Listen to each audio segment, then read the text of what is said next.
வணக்கம் அன்பு நண்பர்களே, இன்றைய ஆயுத நிகழ்ச்சிக்கு உங்கள் அனைவரையும் அன்போடு வரவேற்கிறேன். 2012ஆம் ஆண்டு டிசம்பர் 16ஆம் தேதி டெல்லியில் ஒரு கற்பழிப்பு, ஒரு பாலியல் வன்புணர்ச்சி நடந்தது. டெல்லியில் மருத்துவ மாணவியாக இருந்தவரை 6 பேர் சேர்ந்து பாலியல் வன்பு கொடுமையில் ஈடுபடுத்தியிருந்தார்கள். அந்த மிகப்பெரிய கொடூரம் நாடு முழுக்க மிகப்பெரிய அதிர்வுகளை ஏற்படுத்தியது. அவர்களுக்கு மரண தண்டனையை நீதிமன்றம் வழங்கியிருக்கிறது. அந்த பாலியல் வன்முறையும் அதன் தொடர்ச்சியாக ஏற்பட்டிருக்கக்கூடிய ஆண்களில் அந்த குற்றவாளிகளுடைய மனநிலையும் அந்த பெண்ணுடைய குடும்பத்துடைய மனநிலையும் ஒட்டுமொத்தமாக இது போன்ற பாலியல் வன்புணர்ச்சிகள் எத்தகைய தாக்கத்தை ஏற்படுகின்றன என்பது பற்றிய ஒரு ஆவணப்படம், இந்தியாஸ் டாட்டர் என்ற பெயரில், இந்தியாவின் மகள் என்ற பெயரில் ஒரு ஆவணப்படம் பிபிசி நிறுவனம் தயாரிக்க, அதை லெஸ்லி உத்வின் என்ற ஒரு பெண்மணி அந்த ஆவணப்படத்தை தயாரிக்க, அது இந்தியாவில் ஒளிபரப்பப்படக்கூடாது என்று 2 நீதிமன்றங்கள் தடை விதித்திருக்கின்றன. மத்திய அரசும் உறுதியாக இது ஒளிபரப்ப அனுமதிக்க மாட்டோம் என்று உத்தரவிட்டிருக்கிறது, என்று அறிவித்திருக்கிறது. 2 முக்கியமான கேள்விகள் எழுந்திருக்கின்றன. இந்த ஆவணப்படம் வெளியிட தடை விதித்திருப்பது கருத்து சுதந்திரத்திற்கும் ஊடக சுதந்திரத்திற்கும் வெளியிடக்கூடிய ஒரு மிகப்பெரிய சவாலாக பார்க்கப்படலாமா? இது போன்ற விஷயங்களை வெளியிடுவதால், டாக்குமெண்ட்ரி ஒரு ஆவணப்படம் வெளியிடுவதால் என்ன விளைவுகள் ஏற்பட்டுவிடும் என்று இந்த அரசு அஞ்சுகிறது என்ற கேள்வி எழுகிறது.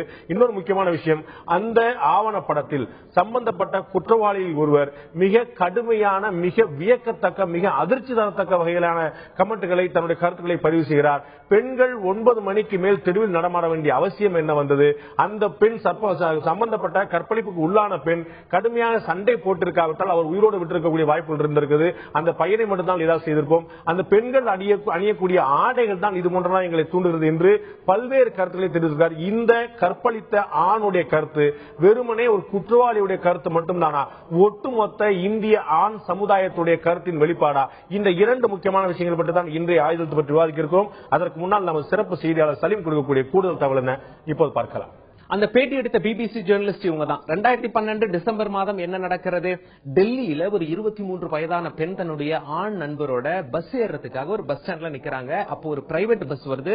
பஸ் உள்ள 6 பேர் இருக்காங்க. அந்த உள்ள இருக்க 6 பேர் இந்த 2 பேரை பார்த்த உடனே வண்டியை நிறுத்துறாங்க. எங்க போறீங்கன்னு கேக்குறாங்க. வந்து ஏறுங்க, அந்த ஏரியாவுக்கு தான் போது, டிராப் பண்ணிட்டு போறோம் அப்படின்னு சொல்லி உள்ள ஏத்துறாங்க. ஏறி அமர்ந்த பிறகு கதவு மூடப்படுகிறது. பஸ் வேற ரூட்ல பயணிக்கிறது. ஆண் நண்பர் கேட்கிறாரு, ஏன் ரூட்டை மாத்துறீங்க, ஏன் இப்ப கதவு சாத்துறீங்க அப்படின்னு சொல்லி. ஆண் நண்பர் தாக்கப்படுகிறார்.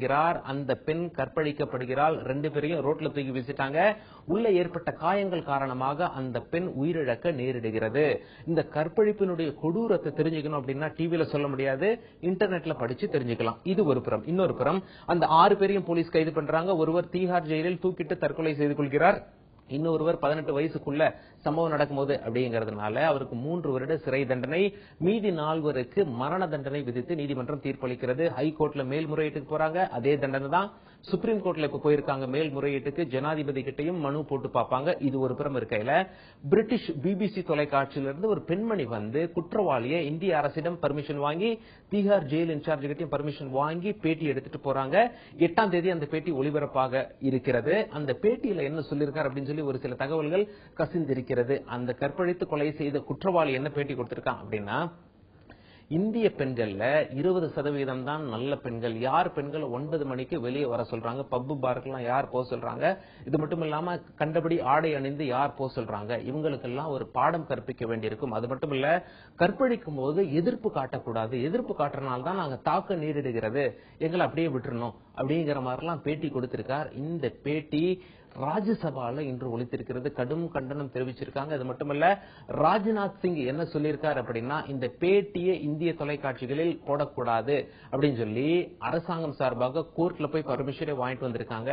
டெல்லி கோர்ட் இந்த மாதிரி உத்தரவு கொடுத்திருக்கிறது, இந்திய தொலைக்காட்சிகளில் போடக்கூடாது அப்படின்னு சொல்லி. பிபிசி தெளிவா இருக்காங்க, எங்க டிவில 8ஆம் தேதி இதை போடுவோம் அப்படின்னு சொல்லிட்டு. இன்னொரு பக்கம், தவறு செய்த குற்றவாளிக்கு இன்னும் தண்டனை கிடைக்கவில்லை. 2 வருஷத்துக்கு மேல ஆயிடுச்சு, இன்னும் கோர்ட்ல தான் இருக்கு கேஸ்.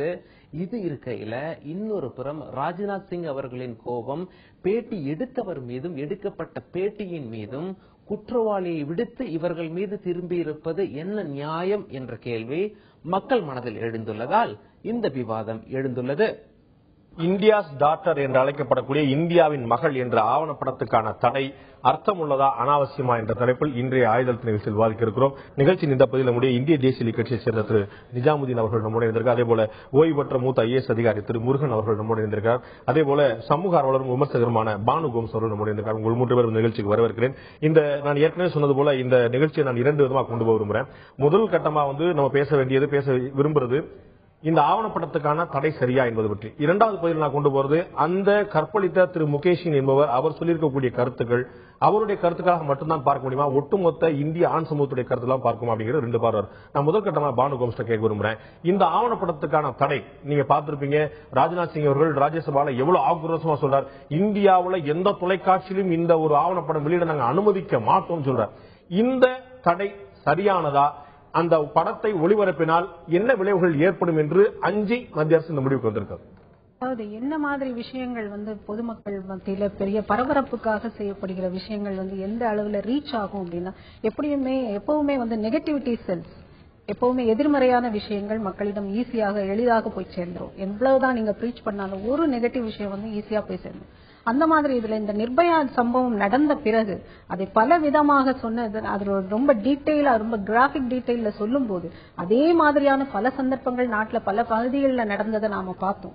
அப்ப என்ன மாதிரி அது ஒரு இந்த மாதிரி செய்யக்கூடாதுங்கிறத ப்ரீச் பண்ணிச்சா இல்ல ஐடியா கொடுத்துதாங்கிற கேள்வி அப்ப எழுந்தது. அதே மாதிரிதான் நிர்பயா பாலியல் வன்புணர்ச்சி சம்பவம் நடந்ததும் ஊடகத்தில் அது வெளிச்சம் காட்டப்பட்டதும் அதன் பிறகுதான் கற்பழிப்புகள் அதிகரித்து விட்டன. இல்ல அந்த மாதிரியான கொடூரமான ஓடுகிற பஸ்ஸிலும் காரிலுமான அதே மாதிரியான சம்பவங்கள், அப்படியே டிட்டோவான சம்பவங்கள் பல நடந்தது. அப்ப ஒரு ஐடியாவை இந்த மாதிரியான விஷயங்கள் கொடுக்குது. ஒரு ஓவர் எக்ஸ்ட்ரீம் லெவல்ல இருக்கிற ஒரு நெகட்டிவ் விஷயத்தை நாம எந்த அளவுக்கு மக்களிடம் கொண்டு போய் சேர்க்க வேண்டும்ங்கிறதுல ஒரு சென்சிடைஸ் பண்ணி, காவல்துறை எப்படி மக்களின் நண்பனாக இருக்கணும்னு சென்சிடைஸ் பண்ண வேண்டியிருக்கோ அந்த மாதிரி ஊடகங்கள் எதிர்மறையான விஷயங்களை எந்த அளவு என்ன மாதிரியான அளவில் கொண்டு போகணுங்கிறதுலயும் சென்சிடைஸ் பண்ண வேண்டிய ஒரு அருமையான முடிவு நம்ம எடுக்கலாம்ல. இது போன்ற பாலியல் வன்புணர்ச்சி சம்பவங்கள் நடந்தால் அது பற்றி செய்தியை ஊடகத்துல போடவே கூடாது. இல்ல அந்த மாதிரி நான் சொல்லல, அந்த மாதிரியான விஷயங்கள் மக்களிடம் போய் சேரணும். ஆனா இது சாதாரண பாலியல் வன்புணர்வு இல்ல, இது மன வக்கிரத்தோட உச்சம், அது கொடூரத்தின் உச்சம். அப்ப ஒரு பெர்வர்ஷனை நீங்க எந்த அளவுக்கு மக்களிடம் கொண்டு போய் சேர்க்கிறீங்கிற அந்த கேள்வி அந்த இடத்துல. அந்த வக்கரம் கொண்ட மனிதர்கள் இதே சமுதாயத்தில் தான் உலவுகிறார்கள் என்பதை அவர்கள் என்ன செய்தார்கள் என்று சொல்வதன் மூலமாக தான் நம்ம கொண்டு போக முடியும். ராமன் இருக்கும் போதா ராவணன் இருந்தான், ராவணன் கெட்டவனா இருந்தாங்கறக்கா நீங்க ராமன் கதையை மட்டும் சொல்லுங்க, ராவணன் பத்தி செகண்ட் பார்ட்டுக்கு போவாங்க வேண்டானே சொல்லல. சம்பவம் நடந்தது, என்ன மாதிரியாக நடந்தது எல்லாமே எல்லாருக்கும் தெரியும். நிர்பயா சம்பவம் எப்படி நடந்தது, ஆனா சம்பந்தப்பட்ட குற்றவாளியின் வாயிலிருந்து அவனுடைய கருத்து சொல்லுகிற தகுதியை இழந்த ஒரு மனித மிருகம் அது. அதுக்கு போய் என்ன தகுதியை என்ன கருத்தை நீங்க கேட்க போறீங்க? அவன் என்ன செஞ்சான் அப்பவே அவனுடைய வார்த்தைகள் எல்லாம் அப்பவே சொல்லியாச்சு. 9 மணிக்கு மேல வெளியில வந்தா நாங்க இந்த மாதிரி பண்ணுவோம், அது சரியான பெண்ணிலே உடனடியாகவே அவன் அந்த மாதிரியான ஒரு ஸ்டேட்மெண்ட் எல்லாம் கொடுத்தது பார்த்து திரும்ப போய் ஒரு டாக்குமெண்ட்ரிங்கிற லெவல்ல நீங்க போய் கருத்து கேட்பதற்கு, கருத்து சொல்வதற்கு கூட ஒரு அடிப்படையில் ஒரு தகுதி வேணும். அவர்கிட்ட இந்திய பாகிஸ்தான் உறவு பற்றி, இந்திய இலங்கை உறவு பற்றி கருத்து கேட்டாங்கன்னா இது அதிக பசங்கித்தனம்னே சொல்லலாம். கேட்ட கருத்து நடந்தது என்ன, நீ என்ன பண்ணிட்டு இருந்த, அந்த பெண்ணு ஏன் உனக்கு தூண்டப்பட்டது, நீ ஏன் இந்த மாதிரி சம்பவத்தில் ஈடுபட்ட, மற்றவர்கள் என்ன பண்ணிட்டு இருந்தாங்க, இது எப்படி தவிர்த்திருக்க முடியும்னு ஒரு கேள்வி எழுப்புறது ஒரு விஷயத்தை நம்ம போஸ்ட்மார்டம் பண்ண முடியாது. அவன் தான் செத்து போயிட்டான், அப்புறம் போஸ்ட்மார்டம் எதுக்கு பண்றதுன்னு கேட்க மாட்டோம் இல்லையா? போஸ்ட்மார்டம் எதுக்கு பண்றோம், எப்ப சாப்பிட்டா, எப்ப தூங்கினா, உடல்ல என்ன இருந்துச்சு, என்ன மாதிரியான மரணம் சம்பவிச்சது, எத்தனை மணிக்கு நடந்தது, இது பூரா தெரிஞ்சுக்கிறான உமேஷ் தானே. ஒரு ஆவணப்படம் என்பது ஒரு கதையோ கட்டுரையோ புனைக்கதையோ கிடையாது. ஒரு விஷயத்தை உள்ளது உள்ளபடி வெளிக்கொணரக்கூடிய ஒரு முயற்சி. அதுல எப்படி நம்ம தப்பு காண முடியுங்கிற கேள்வி. இந்த ஆவணப்படம் இந்தியால மட்டும் இல்ல, வெளிநாடுகளிலும் ஸ்கிரீன் பண்ண போறாங்க. இது என்ன மாதிரியான ஒரு அபிப்பிராயத்தை மக்கள் மனசுல ஏற்படுத்தும்னா, இந்திய ஆண்கள் பூராவுமே இந்த மாதிரியான ஒரு அவுட்லுக் உள்ளவங்க, ஒரு அபிப்பிராயம் உள்ளவங்க தான். பெண்களை பற்றிய அபிப்பிராயம், பிற்போக்குத்தனமான இந்த அபிப்பிராயம் உள்ளதுதான் இந்திய ஒட்டுமொத்த சமுதாயம் அப்படிங்கிற ஒரு பார்வை முன்வைக்கப்படும். ஏற்கனவே இந்தியா ஒரு கன்சர்வேட்டிவ் கண்ட்ரி தான். இங்க உள்ள மனிதர்கள் பல ஆண்களிடம் இன்னும் கன்சர்வேட்டிவ் அவுட்லுக் தான் இருக்குது பெண்களை பொறுத்தளவு. மெல்ல மெல்ல தான் நாம அதுல இருந்து வெளியில வந்துட்டு இருக்கோம். இந்த சமயத்துல ஒரு மனவக்கரம் பிடித்தவர்களுடைய டாக்குமெண்ட்ரி வெளிநாடுகள்ல ஒளிபரப்பப்படுறது மூலமா ஒட்டுமொத்த இந்தியாவுடைய மானமே கப்பல் ஏறிடும். இந்த நிர்பயா சம்பவம் நடந்த பின்னாலேயே இந்தியா பெண்களுக்கு பாதுகாப்பற்ற நாடுங்கிறது ஸ்டாம்ப் பண்ணி உலக நாடுகள் பூரா சொல்லியாச்சு. மீண்டும் அதே சம்பவத்தை நீங்க அந்த குற்றவாளியின் வாயிலிருந்து மீண்டும் அதை இன்னொரு தடவை ஸ்ட்ராங்கா ஸ்டாம்ப் பண்ணதுக்கான முயற்சி தான் இது. இதை தவிர்த்திருக்கிறதுக்கு நம்ம என்ன பண்ணலாம்? அந்த டாக்குமெண்ட்ரி பண்ணிருக்க வேண்டாம், அந்த செய்தி போட்டிருக்க வேண்டாம். டாக்குமெண்ட்ரி பண்ண வேண்டாம்னு நான் சொல்ல மாட்டேன். கருத்து சுதந்திரம்ங்கிற அளவுல எந்த ஒரு குற்றம் நடந்தாலும் அதன் அத்தனை பெர்ஸ்பெக்டிவும் முன்னால வச்சு டாக்குமெண்ட்ரிஸ் வர்றது மிக அவசியமான ஒன்று.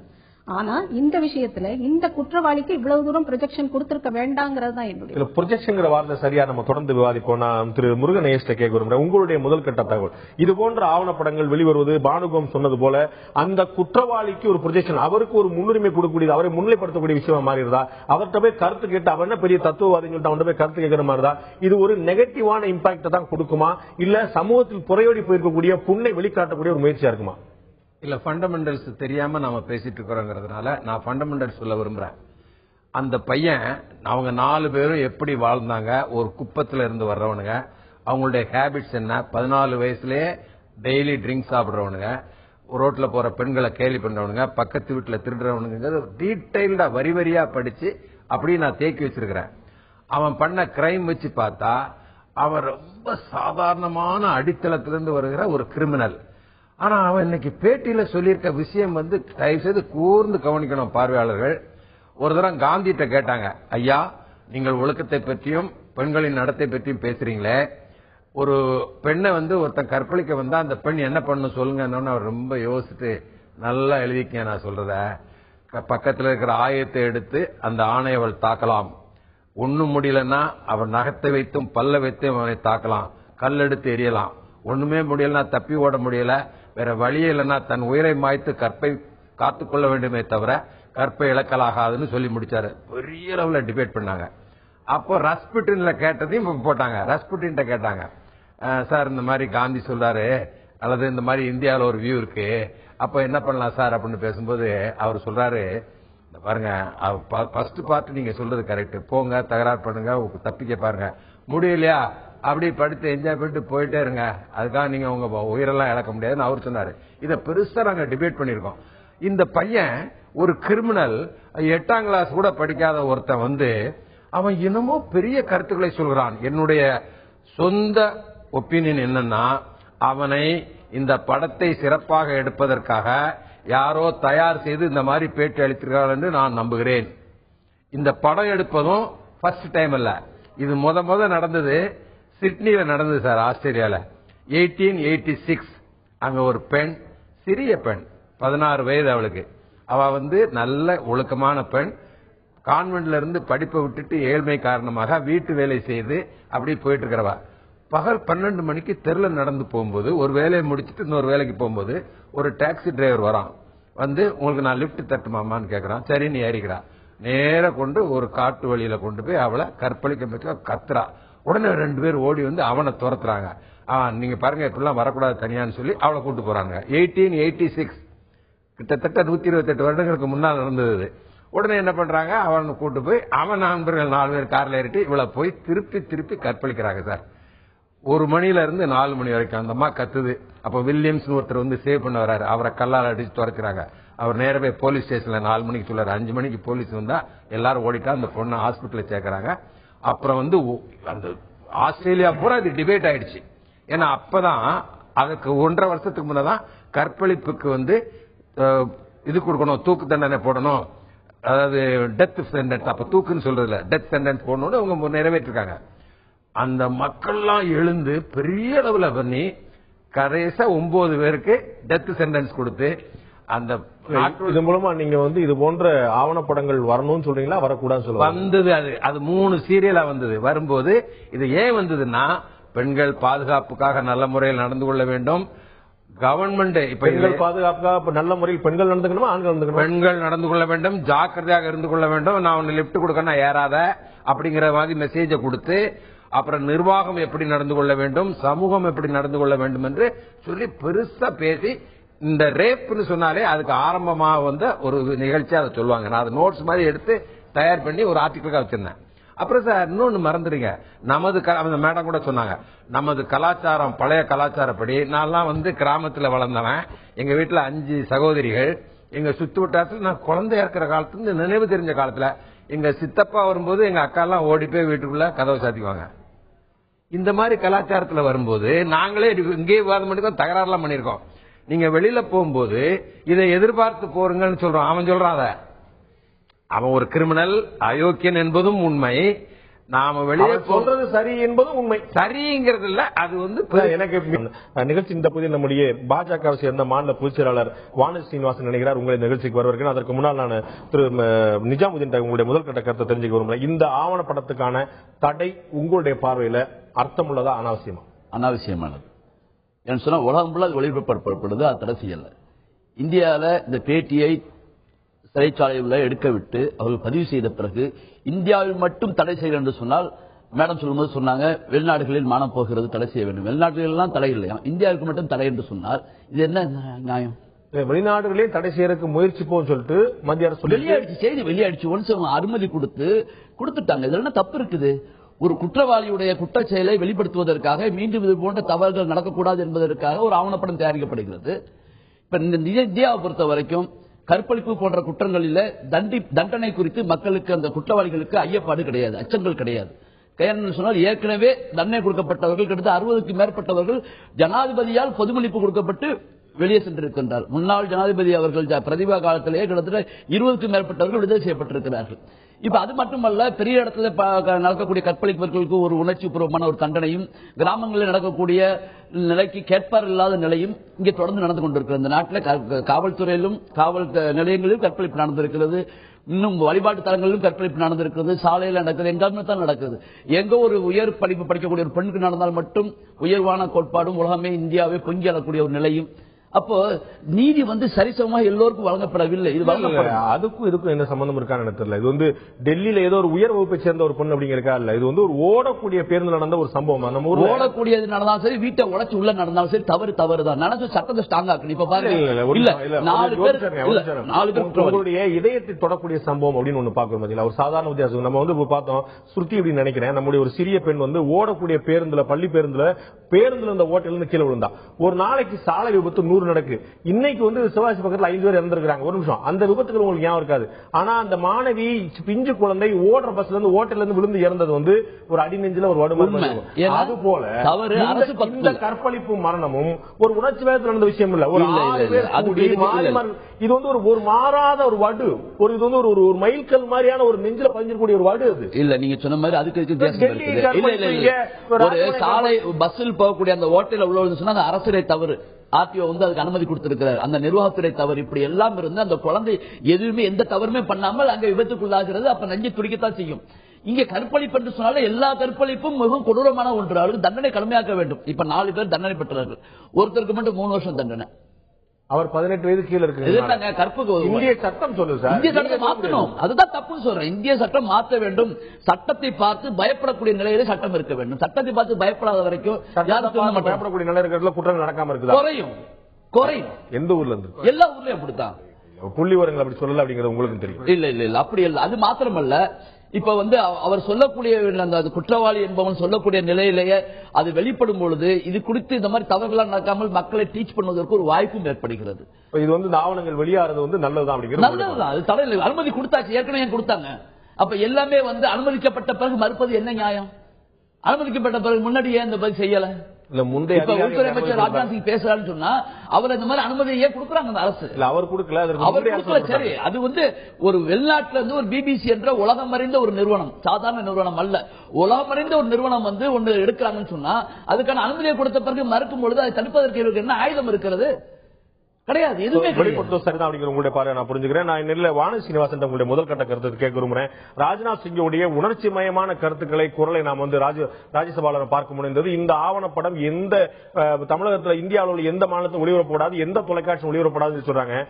திரு நிஜாமுதீன் சொன்னது போல இந்த ஆவணப்படம் எடுக்கப்பட்டு விட்டது, இது முழுக்க பதிவு செய்யப்பட்டுவிட்டது. இதை ஒளிபரப்பில் என்ன சிக்கல்? இந்தியாவில் நீங்கள் தடை செய்தாலும் உலகின் பல்வேறு நாடுகளில் வெளியாகக்கூடிய வாய்ப்பு 100% இருக்கிறது. தடுக்க முடியுமா என்பது தெரியவில்லை. இந்த ஆவணப்படத்தை தடுப்பதன் மூலமாக நீங்கள் சாதிக்க விரும்புவது என்ன?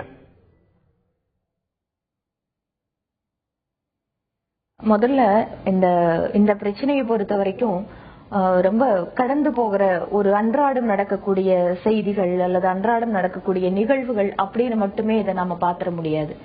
ஏனென்று கேட்டால் நிர்பயா வழக்கு அப்படிங்கறத பொறுத்த வரைக்கும் அது இந்த நாட்டை பொறுத்தவரை குறிப்பாக பெண்களுடைய பாதுகாப்பு அல்லது பெண்களுக்கு இழைக்கப்படுகின்ற பாலியல் கொடுமைகளை பற்றி ஒரு புதிய வெளிச்சம் பாய்ச்சிய சம்பவமாகவே அது பார்க்கப்படுகிறது.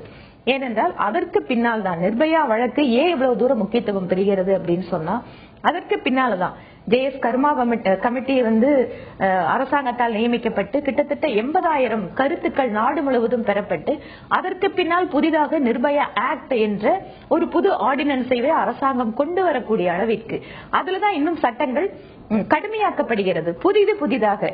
குறிப்பாக இதற்கு முன்னால ஆசிட் அட்டாக் பத்தி எல்லாம் ஒரு பெரிய அளவுல நம்ம சட்டத்துல தண்டனை கிடையாது, அதை பத்தின டெபினிஷன்ல கிளாரிட்டியும் இல்ல. ஆனா இந்த வழக்குக்கு பின்னால்தான் ஆசிட் அட்டாக் பத்தி ரேப்புக்கான தண்டனை அதிகமாக்கப்படுறது, இந்த மாதிரி பல்வேறு விஷயங்கள் உருவாக்கப்படுகிறது. இதெல்லாம் அந்த பாலியல் வன்புணர்ச்சி மட்டுமல்ல, அந்த பாலியல் வன்புணர்ச்சி நடந்த உடனே அரசு எடுத்த நடவடிக்கை அல்ல. பாலியல் வன்புணர்ச்சியின் எதிரொலியாக ஒட்டுமொத்த நாடும் ஒட்டுமொத்த டெல்லியும் விடிய விடிய அந்த டிசம்பர் மாத குழுவில் எவ்வளவு பெரிய ஆர்ப்பாட்டத்தை போராட்டத்தை பெருந்திரளை நடத்தியது என்பது தெரியும். அதனுடைய எதிரொலியாகத்தான் இந்த பிரச்சனை இந்த தீர்வு நோக்கி அரசு முயற்சி பண்ணது. மக்கள்கிட்ட ஒரு கொந்தளிப்பும் கொதிப்பும் ஏற்படும் போது கொந்தளிப்பு வந்துடக்கூடாது, மீண்டும் வந்துடக்கூடாது எண்ணத்தில் தான் இந்த ஆவணப்படத்தை தடுக்க முயற்சிக்கிறது அரசு. இல்ல நீங்க வெறுமனை அது ஒரு விதத்துல கரெக்ட். ஏனென்று கேட்டால் ஒட்டுமொத்த மக்களுடைய உணர்வுகளை புரிந்து கொள்ளக்கூடிய ஒரு அரசாக இருக்க முடியும் என்றால் நிச்சயமாக இம்மாதிரியான தொலைக்காட்சி சேனல்கள்ல வரக்கூடிய இன்டர்வியூஸ் அப்படிங்கிறது இது உண்மையாக ஒரு இன்சல்ட்டா பார்க்கப்படுகிறது. ஏனென்று கேட்டால் டாக்குமெண்ட்ரி எடுக்கிறதுக்கான சட்டப்பூர்வமான அனுமதி அப்படிங்கறது ஒரு பக்கம் நாங்க வாங்கியிருக்கோம் அப்படின்னு பிபிசி சொல்றது. இனி டாக்குமெண்ட்ரி எடுக்கிறதுக்கான ஒரு வழிமுறை இருக்கு. ஆனால் கூட இது போன்ற ஆவணத்தை இது போன்ற பேட்டியை ஒளிபரப்பது பெண்களுக்கான அவமானமா பார்க்கப்படும் சொன்னீங்க. நாள் முழுக்க உடலுடைய அங்கங்களை காட்டி திரையில மிகப்பெரிய அளவுல அசைஞ்சு நடனமாடக்கூடிய சினிமா உங்களுக்கு அவமானமா தெரியல. நாடு முழுக்க பெண்களை இழிவுபடுத்தி மாமியார் சண்டையை போடக்கூடிய தொலைக்காட்சி தொடர்கள் உங்களுக்கு அவமானமா தெரியல. சீரிங் கேர்ள்ஸ் உங்களுக்கு அவமானமா தெரியல. ஒரு கற்பழிப்பு நடந்தது என்ன, அதற்கான பின்னணி என்ன, அதற்கான கொடூர மனநிலை எப்படி வந்தது ஒரு ஆவணப்படம் தாக்கல் பதிவு செய்ய முயற்சி பண்ணா அது பெண்களுக்கான அவமானமா தெரியுதா? இல்ல நிச்சயமா நீங்க சொல்ற அத்தனை விஷயத்தையும் நாங்க அவமானம் தான் சொல்றோம். ராஜ்யசபால கலவரம் வரல. நான் அதுதான் சொல்றேன். இது தொடர்ச்சியாக இந்த மாதிரி சீரியல்ல பெண்களை காட்டக்கூடிய விதம் வியாபார பொருள் மாதிரி விளம்பரத்திற்கு தேவையில்லாமல் அவசியம் இல்லாமல் பெண்களுடைய உடலை காட்டி செய்கின்ற விளம்பரம், இதற்கு எல்லாமே எப்போதெல்லாம் எதிர்ப்பு கிளம்புகிறதோ அப்பெல்லாம் ஒவ்வொரு அரசாங்கமே பணிந்துதான் போயிருக்கு. நேரடியாக நிறைய விளம்பரங்கள் தடை செய்யப்பட்ட செய்திகள் எல்லாம் நாம் இதுக்கு முன்னாடி பார்த்திருக்கோம். அதனால ஒரு அரசாங்கம் மக்களுடைய உணர்வுகளுக்கு மதிப்பு கொடுக்கக்கூடிய அரசாங்கமாக இருக்க வேண்டும். நீங்க முன்னாடியே சொன்னீங்க இதுவரை மத உணர்வுகளை புண்படுத்தியதாக, ஜாதி உணர்வுகளை புண்படுத்தியதாக அரசுக்கு ஆதாயம், அரசுக்கு ஒரு இழிவு ஏற்படுத்த முயற்சியா பல படங்கள் தடை செய்யப்பட்டிருக்கு. ஒரே ஒரு படமாவது பெண்களை இழிவுபடுத்தியதாக தடை செய்யப்பட்டிருக்கா? சுதந்திர இந்திய வரலாற்றை நீங்க சொல்லுங்க. இல்ல நிச்சயமா எனக்கு சொல்லுங்க. வாணி சீனிவாசன் ஒரு பெண்மணியாக சொல்லுங்கள். இதுவரை இந்திய தொலைக்காட்சியில ஒரு பெண் கூட, இந்திய சினிமால தொலைக்காட்சியில ஒரு பெண் கூட இழிவுபடுத்தப்படலன்னு சொல்லுங்க வானதி. இல்லைங்க, நிச்சயமா இழிவுபடுத்தப்படுறாங்கன்னு தான் சொல்றாங்க. ஏன் தடை செய்யப்படவில்லை? ஏன் இந்த ஆவணப்படத்துக்கு மட்டும் தடை? இல்ல இந்த ஆவணப்படம் இல்லைங்க, இதுக்கு முன்னாடியும் நிறைய நிகழ்வுகள் நடந்திருக்கு, தடை செய்யப்பட்டிருக்கு. நான் ஒரே ஒரு எக்ஸாம்பிள் இதுக்காக சொல்றேன். இதுல இந்த இன்சிடென்ட் மாதிரி இல்ல. அதாவது நம்முடைய நாட்டினுடைய தேசத்தந்தை மகாத்மா காந்தி அவர்கள் படுகொலை ஆனதுக்கு பின்னால நாதராம் கோட்சே கொடுத்த வாக்குமூலம் அப்படிங்கிறது தடை செய்யப்பட்டிருந்தது. நீதிமன்றத்துல நடக்கக்கூடிய நடவடிக்கைகளினுடைய ஒரு அங்கமாக கொடுக்கப்படக்கூடிய வாக்குமூலம் என்பது இந்த நாட்டில் தடை செய்யப்பட்டிருக்கிறது. இந்த மாதிரி நான் இது எதுக்காக சொல்றேன்னு கேட்டா, உணர்வுகள் அப்படின்னு வரும்போது நம்ம சொல்ற உரிமைகளுக்கு உள்ள இந்த உரிமைகள், கருத்து சுதந்திரம், மற்ற எல்லா விஷயங்களுமே ரீசனபிள் ரெஸ்ட்ரிக்ஷனுக்கு கீழே தான் வரும். எனக்கு உரிமை இருக்கு, அடிப்படை சுதந்திரம் இருக்கு அப்படின்னு சொல்றதுக்காக எல்லா விஷயத்தையும் சொல்லிட முடியாது. கற்பனை கலந்திருந்தால் மிகை இருக்குது, அவமரியாதை இருக்குன்னு சொல்லலாம். இது ஒரு ஆவணப்படம், அந்த குற்றவாளியுடைய வாக்குமூலம், அந்த குற்றவாளிக்கு ஆதரவாக வாதாடிய வழக்கறிஞருடைய வாக்குமூலம். இன்னும் சொல்ல போனால் நிர்பயாவுடைய தாய் தந்தை இவர்களுடைய பேட்டி. நிர்பயாவுடைய தாய் தந்தைக்கு இல்லாத புண்பட்ட உணர்வு உங்களுக்கும் எனக்கும் பாஜகவுக்கு வந்துவிட்டதா? எல்லாத்துக்கும் இந்த ஒட்டுமொத்தமா இந்த நாட்டில் இருக்கிற அனைவருக்குமே இருக்கக்கூடிய கருத்தை தான் அது எதிரொலிக்குது. அதனால இது ஏதோ ஒரு கட்சிக்கு பொதுவான விஷயம் நம்ம பாத்திர முடியாது. ஏனென்றால் நீங்க இதுல ஒவ்வொருத்தருக்கும் அவர்களுடைய கருத்துக்களை வெளிப்படுத்துகின்ற விதம் நீங்க சொல்றீங்க. நிர்பயா இதே குற்றவாளி, இப்ப நாம பேட்டி கொடுத்திருக்கிற இதே குற்றவாளி சட்டத்தின் நீதிமன்றத்தின் முன்னால் அவர் கொடுத்த வாக்குமூலமும் இருக்கிறது. ஆனா ஏன் இந்த நேரத்தில் இதை நாம இப்ப ஏன் இதை இவ்வளவு சீரியஸா பாக்குறோம் அப்படின்னு சொன்னா, நாடு முழுக்க இருக்கக்கூடிய மக்களுக்கு ஒரு பரபரப்பை கொடுக்கக்கூடிய செய்தியாக இது ஒரு தொலைக்காட்சி ஊடகத்தில் ஒளிபரப்புவதை பற்றி ஒரு மிகப்பெரிய ஒரு விளம்பரம் வருது. அதை பற்றிய செய்திகள் கசியப்படுகிறது. அப்ப என்ன ஆகுதுன்னா, ஒட்டுமொத்தமாக ஒரு பரபரப்பை உண்டாக்க பார்ப்பதற்காக ஒரு விஷயம், அதுவும் அது குற்றவாளியினுடைய கருத்துக்கள் எப்படி வருது, தான் செய்திருப்பது நியாயம் என்று சொல்லத்தக்க வகையில் வரும்போது ஒரு அரசாங்கம் நிச்சயமா செயல்படத்தான் வேணும். அதனால அரசாங்கம் எடுத்திருக்கின்ற முடிவு என்பது மிகச்சரியான முடிவு. இது ஒரு ஆணுடைய சிந்தனை அம்பலப்படுத்தக்கூடிய ஒரு முயற்சியா அல்லது அவனை போற்றி போடக்கூடிய ஒரு முயற்சியா கேள்வி இருந்திருக்கு. நான் திரு நிஜாமுதீன் கேட்க விரும்புறேன். அவங்களுடைய குற்றச்சாட்டும் பானுகம்சுடைய கருத்தும் அப்படிதான் இருந்தது. ஊடக வெளிச்சம் அவர்களுக்கு தரப்படுகிறது. இவர்கள் நீங்க சொன்னீங்க அவங்க எடுத்துட்டாங்க, முடிஞ்சு வச்சுல கொடுத்துருவாங்க அப்படின்னு. ஆனா இவர்கள் யார் கருத்து சொல்வதற்கு தத்துவவாதிகளா பிலாசபியா கிடையாது. இவங்க ஒரு சமூக ஒரு கருத்து சொல்வதற்கான அருகதை கூட அற்றவர்கள். அப்ப இவங்களுடைய கருத்தை கொண்டு போடும்போது ஆமா இல்ல இதுல நியாயம் இருக்கு அப்படின்னு சில சொல்லிட முடியும். திரு முருகன் ஆமா அவன் சொல்றதுல ஒரு சில வரிகள் அர்த்தமுள்ளதாத்தான் இருக்கிறது அப்படின்னு பதிவு பண்றார். அதாவது இது கருத்துக்காக எடுக்கக்கூடிய ஒரு ஆவணப்படம் அல்ல, ஒரு மிகவும் அவமானகரமான ஒரு சம்பவம் நடந்துவிட்டது. இந்த சம்பவத்துடைய பின்னணி என்ன, இது எதிர்காலத்தில் நடக்காமல் இருப்பதற்கான ஒரு வரலாற்று ஆவணமாகத்தான் தயாரிக்கிறார்கள். இது மானத்தை காப்பதற்காக, இந்தியாவுடைய கௌரவத்தை காப்பதற்காக நாங்கள் தடை செய்கிறோம் சொல்ல, இந்தியாவில் தடை செய்வதால் என்ன லாபம்? உலகப்படுது இல்ல. உங்க பானுகம்சுர பார்வை என்ன இருக்குன்னா, சர்வதேச சமுதாயத்தின் முன்னாடி இந்தியாவை அவமதிக்கக்கூடிய ஒரு லார்ஜர் கான்ஸ்பிரசியோட ஒரு தியரி, ஒரு சின்ன விஷயம் தான். இந்தியாவில் எந்த டிவியிலும் வெளியிட அனுமதிக்க மாட்டேன் ராஜாசிங் பேசியிருக்கோம்.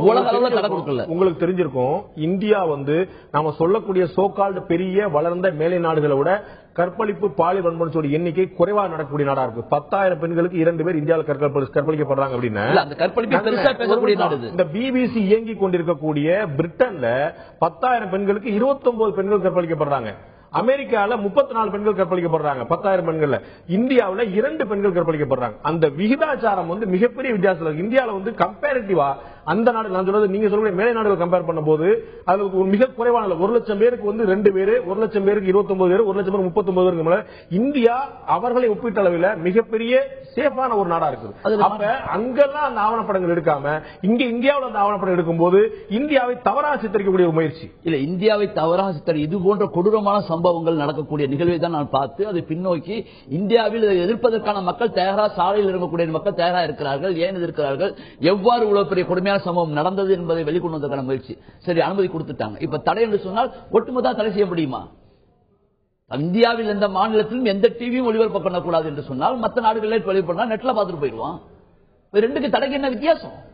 இல்ல, ஒட்டுமொத்தமா தடை பண்ண முடியாட்டாலும் கூட அரசுடைய எதிர்ப்பு இருக்கு, அரசுடைய அதிருப்தி இருக்கு. அரசுடைய எதிர்ப்பு என்பது கடந்த காலங்களில் காங்கிரஸ் ஆட்சியில் இந்த தப்பு நடந்ததுன்னா காங்கிரஸ் ராஜினாமா செய் என்று போல நிலை வந்துவிடக் கூடாது என்பதற்காக தன்னை காப்பதற்காக பாஜக செய்கின்ற நாடகம் என்று கூட இதை கருதலாம் அல்லவா?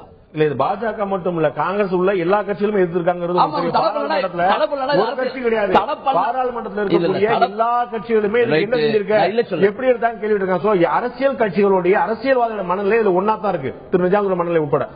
தடை செய்யவில்லை என்றால் இவர்களாம் எதிர்த்து களத்துக்கு போராடிவிடுவார்கள் என்று தன்னை தற்காப்பதற்காக இன்னொரு சந்தேகம் ஏன் வருதுன்னா, அந்த பிபிசியோட அறிக்கையிலே அவங்க கொடுத்திருக்காங்க. அந்த பேட்டியை எடுத்த லெஸ்லி உட்வின் சொல்றாங்க, அவங்களை பற்றி அறிமுகம் கொடுக்கும் போது BBC குறிப்பிடுது, she came away shocked by India's treatment of women.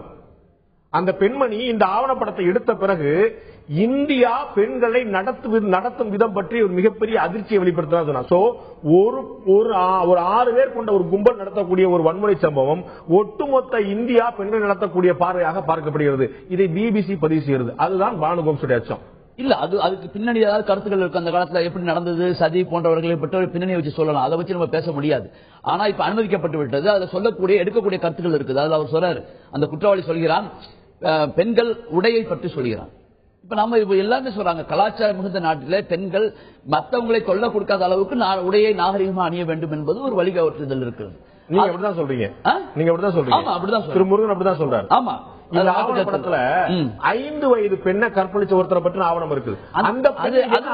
அந்த பெண்ணு ஜட்டி மட்டும் போட்டு 5 வயது சிறுமி கற்பழிக்கப்பட்டிருக்கிறாங்க. அது வந்து மனித இனத்தை சேர்க்க முடியாத ஒரு மிருகம், ஒரு பாலியல் உணர்வுக்கு வராத, ஒரு பருவத்துக்கு வராத ஒரு பெண்ணை 6 பேர் யாரு தெய்வமா? இவன் குற்றவாளி தான், அதுல மாற்று கருத்தே இல்ல.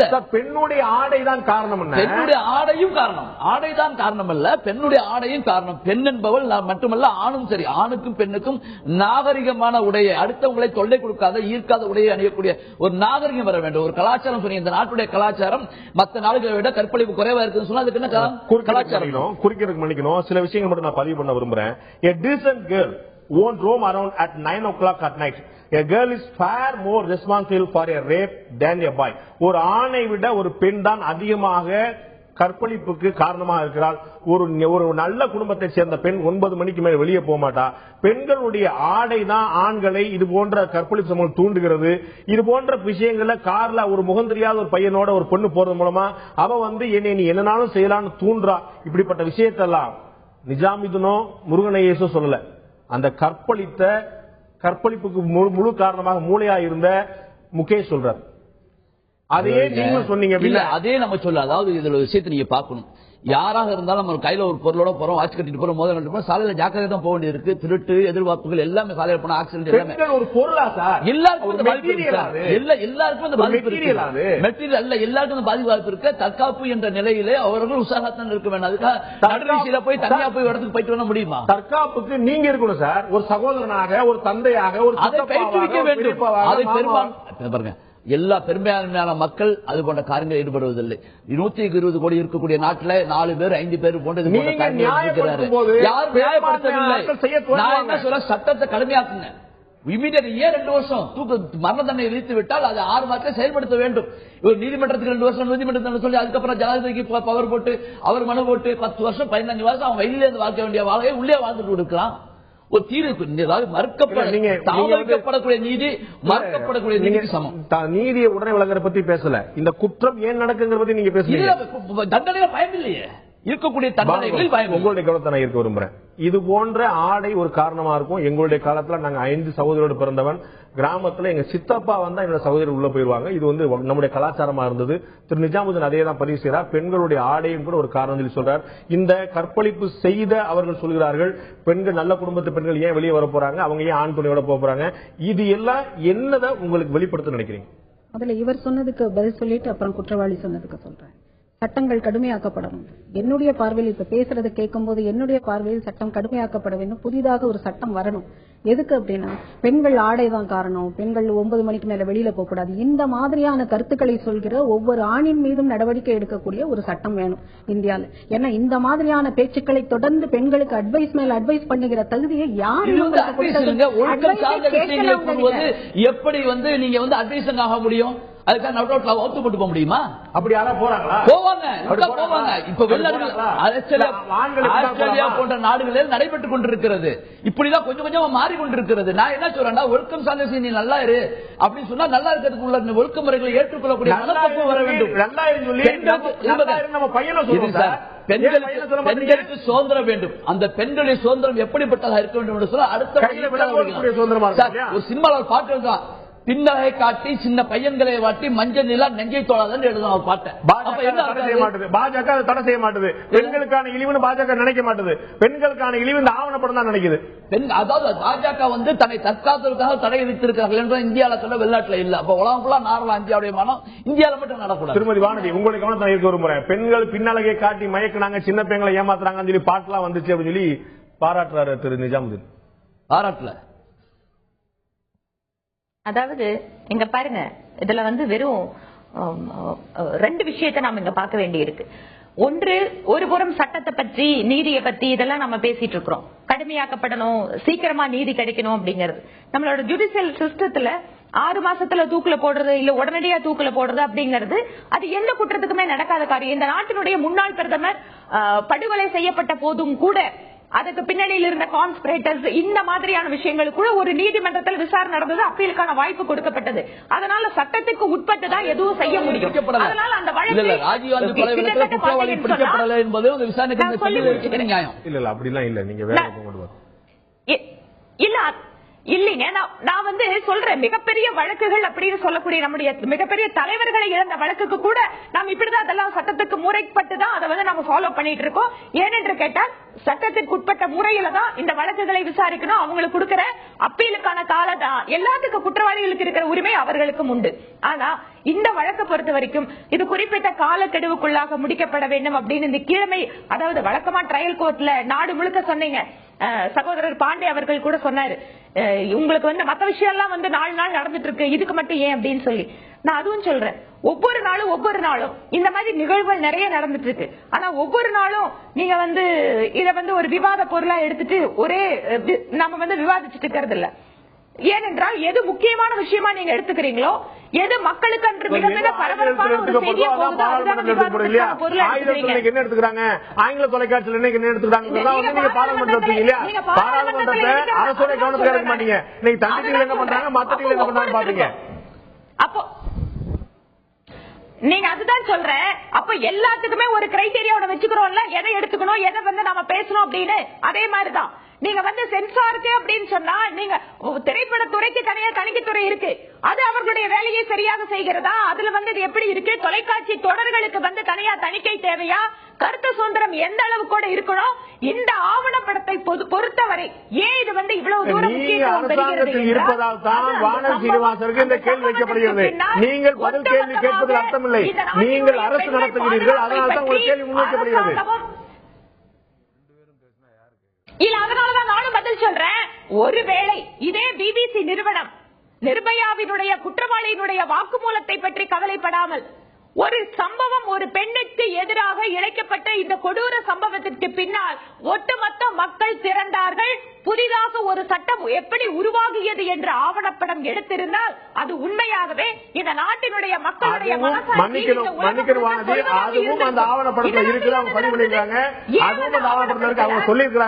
அவங்க சொன்ன கருத்து என்னை இந்தியாவை நோக்கி வரவழைத்தது இந்த பாலியல் வன்புணர்ச்சி அல்ல.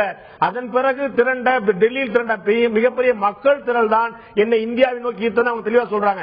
என்னுடைய கேள்வி, இந்த ஆவணப்படத்தை ஒளிபரப்ப கூட நீங்க சொல்றீங்க, நமக்கு தெரியும் அஜ்மல் கசாப் என்ன செஞ்சாரு, அப்சல் குர் என்ன செஞ்சாரு தெரியும். அவங்க என்ன செஞ்சாங்கன்னு தெரிந்துமே கூட இந்திய அரசியல் சாசனம், இந்திய சட்டத்துறை அவர்களுக்கு வழக்கறிஞர்களை வழங்கி அவர்களுடைய தரப்பை வழக்காட வைத்தது. அநியாயம் தெரிஞ்சு வீடியோ ஷாட் முழுக்க முழுக்க துப்பாக்கி சூடு நடந்தார். அப்சல் குர் என்ன செஞ்சாரு, அஜ்மல் கசாப் என்ன செஞ்சாரு அத்தனை தெரியும். அஜ்மல் கசாப் செஞ்சது வீடியோ காட்சியில் வந்தது. ஆனாலும் கூட அவருக்கு வழக்கறிஞர் வைத்து வாதாட அனுமதித்தது இந்திய நீதித்துறை. அவர்கள் நீங்க தடை செய்யல. அதுதான் இந்த நாட்டினுடைய சட்டம் சொல்றேன். குற்றவாளிகள் கையிலே கிடைத்தார்கள், ஒப்புதல் வாக்குமூலம் கிடைத்தது அப்படின்னு சொல்லிட்டு அவர்களுடைய வழக்கினுடைய விசாரணை கூட இல்லாம அவங்களை தூக்கு அனுப்பல. புதிதாக சட்டம் நம்ம கொண்டு வந்திருக்கோம், இவர்களுக்கு அப்பீலுக்கான வாய்ப்பே கொடுக்க கூடாதுன்னு சொல்லல. அவர்களுக்கு எப்படி ஒரு உரிமை இருக்கிறதோ, நீங்க வந்து கசாப் வழக்க பொறுத்த வரைக்கும் இந்த நாட்டினுடைய குடிமகனாக இல்லாமல் அயல் நாட்டினுடைய ஒரு குடிமகனுக்கு கூட சட்டத்தின்படி அவனுக்கு வந்து நாம தண்டனை வழங்க வேண்டும் என்பதற்காக அத்தனை உதவிகளையும் செய்கிறோம். ஏனென்று கேட்டால் இந்த நாட்டினுடைய சட்டம் அது. அதனால என்னுடைய கேள்வி அவருடைய பேட்டி உங்களுக்கு நிச்சயம் நினைவா இருக்கும். கசாப்புடைய பேட்டி வெளியே வந்தது. அவர் வந்து படுத்த படுக்கையில மருத்துவமனையில் இருந்தபடி படுத்த படுக்கையில இருந்தே போலீஸ்காரன் பேசுறாரு. அந்த தவறு முழுக்க முழுக்க தொலைக்காட்சியில் ஒளிபரப்பானது. அந்த பேட்டி எல்லாம் எப்படி வரலாம் யாராவது கேட்டீங்களா? தடை செய்யப்பட்டதுன்னு சொல்லி சொன்னீங்களா? அந்த பேட்டி எல்லாம் வரலாம், இந்த பேட்டி வரக்கூடாதா? நிச்சயமா ஒவ்வொரு பேட்டிக்கும் அந்த பேட்டிக்கு இந்த பேட்டிக்கு வித்தியாசம் இருக்குன்னு சொல்ல வரேன். இந்த மாதிரி கருத்துக்கள் எவ்வளவு வந்திருக்கு. இந்த மாதிரி குற்றவாளி சொல்றாரு 9 மணிக்கு மேல பெண்கள் நல்ல பெண்கள் போக மாட்டான்னு சொல்றாங்களே, அந்த கருத்துக்களை ஆமோதிக்கிற மனநிலையில மிக அதிகமான ஆண்களும் வந்து உட்கார்ந்து இதே மாதிரி கருத்தை பிரதிபலிக்கும் போது, அப்ப நான் கேட்கிறேன், 9 மணிக்கு மேல பெண்கள் வெளியில நல்ல பெண்கள் போக மாட்டான்னு சொல்ற கருத்து இருக்கே, 9 மணிக்கு மேலாக ஒவ்வொரு நாளும் தன்னுடைய குடும்பத்தினுடைய உணவிற்காக ஏதோ ஒரு விதத்துல சம்பாத்தியம் பண்ணா போகுதுன்னு சொல்லிட்டு இன்னைக்கு மெட்ராஸ் சிட்டியில பாருங்க, எலக்ட்ரிக் ட்ரெயின்லயும் பஸ்லயும் எவ்வளவு லேட்டா போய் வீட்டுக்கு போறாங்களே பெண்கள், அவர்களுடைய வாழ்க்கையை காப்பாற்றுவதற்காக போராடி கொண்டிருக்காங்களே, அப்ப அவங்களுக்கு எல்லாம் வேற என்ன பேர் கொடுக்க போறீங்க? இல்ல இதைத்தான் அந்த ஆவணப்படம் சொல்ல முயற்சிக்கிறது. ஆனால் நீங்கள் அந்த ஆவணப்படம் இந்தியாவுக்கு இழைக்கப்பட்ட அவமரியாதைன்னு சொல்றீங்க. வேலைக்கு போயிட்டு வரக்கூடிய பெண்களை பாதுகாத்து தன்னுடைய கருத்தை வலியுறுத்துவதற்காக கிடைக்கின்ற அதீதமான விளம்பரம், அதையொட்டி நடக்கின்ற விவாதம், அதில் வெளிப்படுகின்ற கருத்துக்கள், அப்ப இந்த நாட்டில் இருக்கக்கூடிய ஒட்டுமொத்த பெண்களுக்கு நீங்க என்ன செய்தி சொல்ல வரீங்க? உங்க உடை தப்புன்னு சொல்றீங்க, 9 மணிக்கு மேல நீ எந்த காரணத்துக்காக வெளியில போனாலும் தப்புங்கிறீங்க, உங்களுக்கு எதுக்கு வெளியில போகணும், உங்களுக்கு எதுக்கு பொழுதுபோக்குன்னு கேக்குறீங்க. இந்த கருத்துக்களை இன்னும் ஒவ்வொரு முறையும் வலு சேர்க்கிறதுக்காக இந்த விவாதங்கள் பொழுதுபோக்கு எதுன்னு கேட்கல. இரவு 9 மணிக்கு வெளியே போகலாம் யாரும் சொல்லல. இந்த கருத்தை முருகன் ஐஏஎஸோ நிஜாமுதீனோ மட்டும் சொல்லிடல, ஆசாராம் பாபா சொன்னாரு. அந்த பெண் வன்புணர்ச்சியில் ஈடுபடும் போது அமைதியாக இருந்திருந்தாலோ, சகோதரனே என்று சொல்லியிருந்தாலோ, ராமராமா கிருஷ்ணா கிருஷ்ணா என்று சொல்லியிருந்தாலோ அந்த வன்புணர்ச்சி நடந்திருக்காது என்று ஆசாராம் பாபா சொன்னாரு. ஒரு வார்த்தை கண்டிக்கப்பட்டதா? யார் இந்த மாதிரி பிற்போக்குத்தனமான கருத்து சொல்லியிருந்தாலும், அது யாரா சொல்லியிருந்தாலும் நாங்க எதிர்க்கதாங்க போறோம். எல்லாத்தையும் ஏத்துருவீங்க, அந்த ஆவணப்படத்தை ஏத்துருவீங்க. நான் சொன்னதா நான் சொல்லலாம் சொல்லிட்டீங்க, இருந்தாலும் பரவாயில்ல. இல்ல உங்களுக்கு அந்த கருத்து முரண்பாடு இல்ல. இல்ல பெண்களுடைய பெண்களுடைய ஆடையில் ஒரு ஒழுக்கம் தேவை பாருங்க. இல்ல நீங்க உங்கள்ட்ட தான் கேக்குறேன். பெண்களுடைய ஆடையில் ஒழுக்கம் தேவை. கண்ட நேரத்தில் கண்ட இடத்தில் பெண்கள் சுற்றக்கூடாது அப்படின்னு சொல்ல. நீங்க நினைக்கிறீங்க நினைக்கலையா? நான் கேட்டு நான் சொல்ல வந்ததை அவன் சொன்னதோட இணைச்சு பேசாதுங்க. இல்ல நீங்க சொல்லுங்க. நீங்களே ஒரு டேட்டா கொடுத்தீங்க. 1,00,000 பேருக்கு 2 பேர் தான் இந்தியாவில் கற்பழிக்கப்படுகிறாங்க ஆண்டுக்கு. 8.1 பேர் வெஸ்டர்ன் யூரோப்ல. நம்மளோட எல்லா வகையிலும் நிர்வாகம் அதிகம் இருக்கிற நாடுகள்ல நம்மளோட அதிக பெண்கள் கற்பழிக்கப்படுகிறார்கள். இதற்கெல்லாம் காரணம் என்னன்னா, அவர்கள் நமது கலாச்சாரத்தில் இருந்த பெண்களின் தரமான அன்னை போல் சகோதரி போல் ஆடை அணிந்து ஆண்களை கண்டால் கவுந்து கொண்டு போயிருக்கின்ற காலத்தில் வளர்ந்த எங்களை போன்றவர்கள் அதை கன்ஃபார்ம் பண்றோம். அந்த ஊர்ல கேளுங்க சார், பேசவே விட மாட்டேங்க. ஆண்களை கண்டால் தலை குனிந்து நடக்கக்கூடிய பெண்கள் இருக்கக்கூடிய ஊர்ல கற்பழிப்பு நடக்கிறது இல்லையா? பத்தி பேசும்போது கொஞ்சம் பேச விடுங்க சார். நீங்க தயவுசெய்து சொல்லுங்க. தயவுசெய்து நான் சொன்னதை கேளுங்க. அந்த மாதிரியான கலாச்சாரம் இன்னும் நமது மக்களிடம் அதிகம் இருப்பதால் தான் பெண்கள் மீது கண்ணியமான மரியாதை நம்மிடம் இருக்கிறது என்பதால் தான் குறைந்த அளவு இந்த மாதிரி குற்றங்கள் இந்தியாவில் நடக்கின்றன என்பது என்னுடைய கருத்தல்ல, எல்லோருடைய ஏகோபித்த கருத்தும் ஒண்ணு. இதை அப்படி இணைக்காதுங்க. அவன் சொன்னதோடையும் மற்றவங்க கருத்தோடையும். நான் இதே டிபேட்ல சண்டையே போட்டிருக்கிறேன். நான் ஏர்போர்ட்ல போய் உட்கார்ந்தேன்னா ஒரு 50 பெண்களை பார்க்கும்போது அதுல 40 பேரு இந்த மாதிரி உடை அணியணுமான்னு நானே நினைச்சிருக்கேன். ஆனா நான் வெளியே சொல்லாம இருப்பேன். நிறைய பேர்ட்ட தனியாவும் பேசியிருக்கிறேன். அந்த மாதிரி விஷயங்களை நிறைய பேர் எடுத்து பேசிருக்காங்க. நிறைய பாதிரியார்கள் பேசியிருக்காங்க, சர்ச்சில் பேசியிருக்காங்க, நான் கேட்டிருக்கேன். அத மாதிரி விஷயங்களை இவன் இப்ப சொல்றான் இந்த பேட்டியில. இன்னொன்னு நீங்க எல்லாருமே சரியா சொல்லாத ஒரு உண்மையை சொல்கிறேன். இந்த படம் பிபிசி எடுத்தது சேவையெல்லாம் செய்யல. அவங்க ஃபர்ஸ்ட் கிளாஸா பிசினஸ் ப்ரொபோசல். அந்த அம்மா ரொம்ப நியாயமா பேசுறாங்களே, இது நல்ல லாபம் வரும், வியூவர்ஷிப் அதிகமாகும், நிறைய விளம்பரம் வருங்கிறதுக்காக எடுக்கப்பட்ட படம் என்பது உண்மை.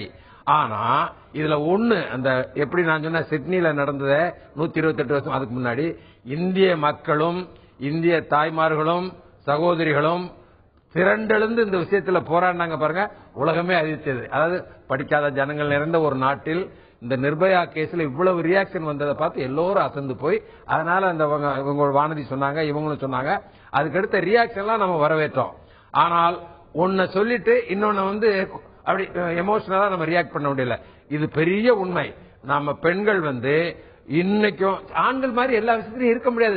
சகோதரத்தோட நான் ஒத்துக்கிறேன். எப்படி கேளுங்க, ஒரு ஸ்பின்னிங் மில்ல வேலைக்கு போயிட்டு லோடு மேன ஆண்கள் தான் போட்டோம், எனக்கு உரிமை என்ன, அதுல வராதுங்க. நீங்க சாப்பிட்டு விஷயத்துக்கு போங்கன்னு சொல்ற மாதிரி சொல்றோம் சார். அவங்க எங்க போகணும் நீங்க ஏன் சொல்றீங்க? அவங்க ஸ்பின்னிங் மில்லுக்கு போறாங்க, அவங்க கூலி வேலைக்கு போறாங்க, சாப்ட்வேர் வேலைக்கு போறாங்க, அது அவங்க பார்த்துட்டு போறாங்க. I am not commanding, I am suggesting நம்ம பழைய காலத்து கலாச்சாரத்துல எதெல்லாம் நன்மை பயக்குமோ அதை மாடர்ன் குரோத் வந்த காலத்திலயும் அடாப்ட் பண்ணணுங்கிறது என்னுடைய கருத்து. இப்ப நம்ம அந்த காலத்துல ரொம்ப ஒழுக்கமாக வாழ்ந்தது வில்லேஜ்ல. என்ன காரணம்னா ஒரு 5 சொல்வோம். பெரியவங்களை மதித்து நடக்க வேண்டும், ஆசிரியர்களை மதிக்க வேண்டும், அதே மாதிரி பெண்கள் எப்படி இருக்கணும். நான் திரு முருகன் உங்களை விட்டடத்திலும் தொடர விரும்புறேன். நீங்க சொன்னீங்க பெண்களுடைய ஆடையும் தான் இது ஒரு காரணம். நான் சொல்றேன் ஆடை மட்டுமே காரணம் சொல்ல, ஆடையும் ஒரு காரணம். இப்ப யாரும் சரியா சொன்ன உங்களுடைய கருத்தை சொல்றீங்க. நான் கேள்வி திரு நிஜாமுதீன் தெரிஞ்சுக்க விரும்பினேன், உங்கள்ட்டையும் தெரிஞ்சுக்க விரும்பினேன். சகோதரி வானதியும் பானு அமைதியா இருக்கிறனால நான் தப்பா சந்தேகம் வந்துருச்சு எனக்கு. 5 வயது சிறுமி கற்பழிக்கப்பட்டதுக்கு என்ன ஆடை காரணம்? என்னுடைய கேள்வி தெரிஞ்சுக்கிறேன். 2 கிரைமை கம்பேர் பண்ணா இந்த டிபேட்ல பார்ட்டிசிபேட் பண்றவங்க சரியா பண்ணல. ஒரு வீட்டுல கூரையை பிரிச்சுக்கிட்டு திருடும் போது அங்கே சரியான பாதுகாப்பு கொடுக்கப்படவில்லை. இதுதான் சரி. ஒரு நிமிஷம், இதுதான் சரின்னா திரு முருகன் என்ன செஞ்சிருக்கணும்? ஒவ்வொரு கற்பழிப்புக்கு பின்னாடி ஒவ்வொரு காரணம் இருக்கிறது. பொதுவாக ஒரு காரணம் சொல்ல முடியாது. நீங்க சொல்றீங்க ஒரு காரணம் சொல்றீங்க, பல காரணங்கள் இருக்குன்னு அவரே சொல்லும்போது ஒரு காரணம் என்று சொல்லப்படுகிறது. மட்டும்தான் காரணம். ஒரு பெண்ணை பார்த்து உணர்ச்சி தூண்டப்பட்டவன் இன்னொரு பெண் மேல பாயக்கூடிய வாய்ப்புகள் ஏற்படுகிறது. அங்கங்கள் மறைக்காமல் வெளிப்படையாக காட்டும் பொழுது அவனுக்கு ஒரு ஈர்ப்பு சக்தி வரும். மனிதனுடைய ஈர்ப்பு என்பது படைக்கப்பட்ட உடம்பு முழுக்க புர்கா போட்டுட்டா வன்புணர்ச்சி நடக்காது சொல்றீங்களா? நடக்காது என்பதற்கு உத்தரவாதம் இல்லை சார். நான் என்ன சொல்றதுன்னா, நடக்குவதற்கு கூடுதலாவதற்கும் மனிதன் ஈர்ப்படைவதற்கும் வாய்ப்பாக ஏற்படுகிறது சொல்ற ஒழிஞ்சு இல்லாத ஒருத்தனை கற்பனை பண்ணி போய் சொல்ல முடியாது. கேள்வி கேட்கறீங்க, பதில் அவர் சொல்றாரு. பேசும்போது நீங்க இந்த டிபேட் நான் என்ன சொல்றேன்னா, ஆடைகள் சரியாக அணியாத ஒன்றுதான் காரணம்னு சொன்ன மாதிரி இல்ல. அதாவது இது இந்த மாதிரி கற்பழிப்பு நிகழ்ச்சி நடக்கிறதுக்கு முன்னே டிபேட் பண்ணிருக்கோம். இந்த மாதிரி விஷயங்களை தனியா உட்கார்ந்து பேசியிருக்கோம். அப்ப என்ன சொல்றேன்னா, கண்ணியம் கலந்த முறையில் நடந்து கொள்வது அதனால கற்பழிப்பே நடக்காதா அப்படின்னு கேட்டா எந்த டிபேட்டுமே பண்ண முடியாது. அது ஒரு காரணம் என்பது நீங்க ஒரு காரணம் சொல்லுங்க. பாருங்க சார், அது ஒண்ணுதான் காரணம். அது மட்டும் இல்லன்னா நல்லா நடக்கலாம் நான் சொல்லல. என் வீட்டுல எப்படி நான் சொல்ல முடியும் சார்? உலகம் போன எப்படி நான் சொல்ல முடியாது? அப்படி சொல்லல, கமெண்டும் பண்ணல. பாருங்க சார், ஒரு நிமிஷம், நான் கமாண்டும் பண்ணல. அரசுல ஒரு சட்டம் கொண்டு வர வேண்டும், எல்லோரும் மூடை கொண்டு நடக்கணும் அப்படின்னு நான் சொல்லல. இந்த விஷயத்தை நல்லா அண்டர்ஸ்டாண்ட் பண்றவங்க சொல்றது, சைக்காலஜிஸ்ட் எழுதின புஸ்தகங்களை படித்தது, ஆர்டிகிள் படிக்கும்போது என்ன சொல்றாங்கன்னா, இந்த மாதிரி நிறைய குற்றவாளிகள் உலவி வரும் சமூகத்தில் பிரான்ஸ்ல இருந்து ஜெர்மனில இருந்து நடக்கிற ஒரு விஷயத்தை சொல்றோம். அப்ப நாம என்ன சொல்றோம்னா, எங்களை மாதிரி ஆளுங்க கம்பேர் பண்றோம். முன்னாடி நடந்தோட இப்ப அதிகங்கிற ஸ்டாட்டிஸ்டிக்ஸ் வந்திருக்கு இந்தியாவில்.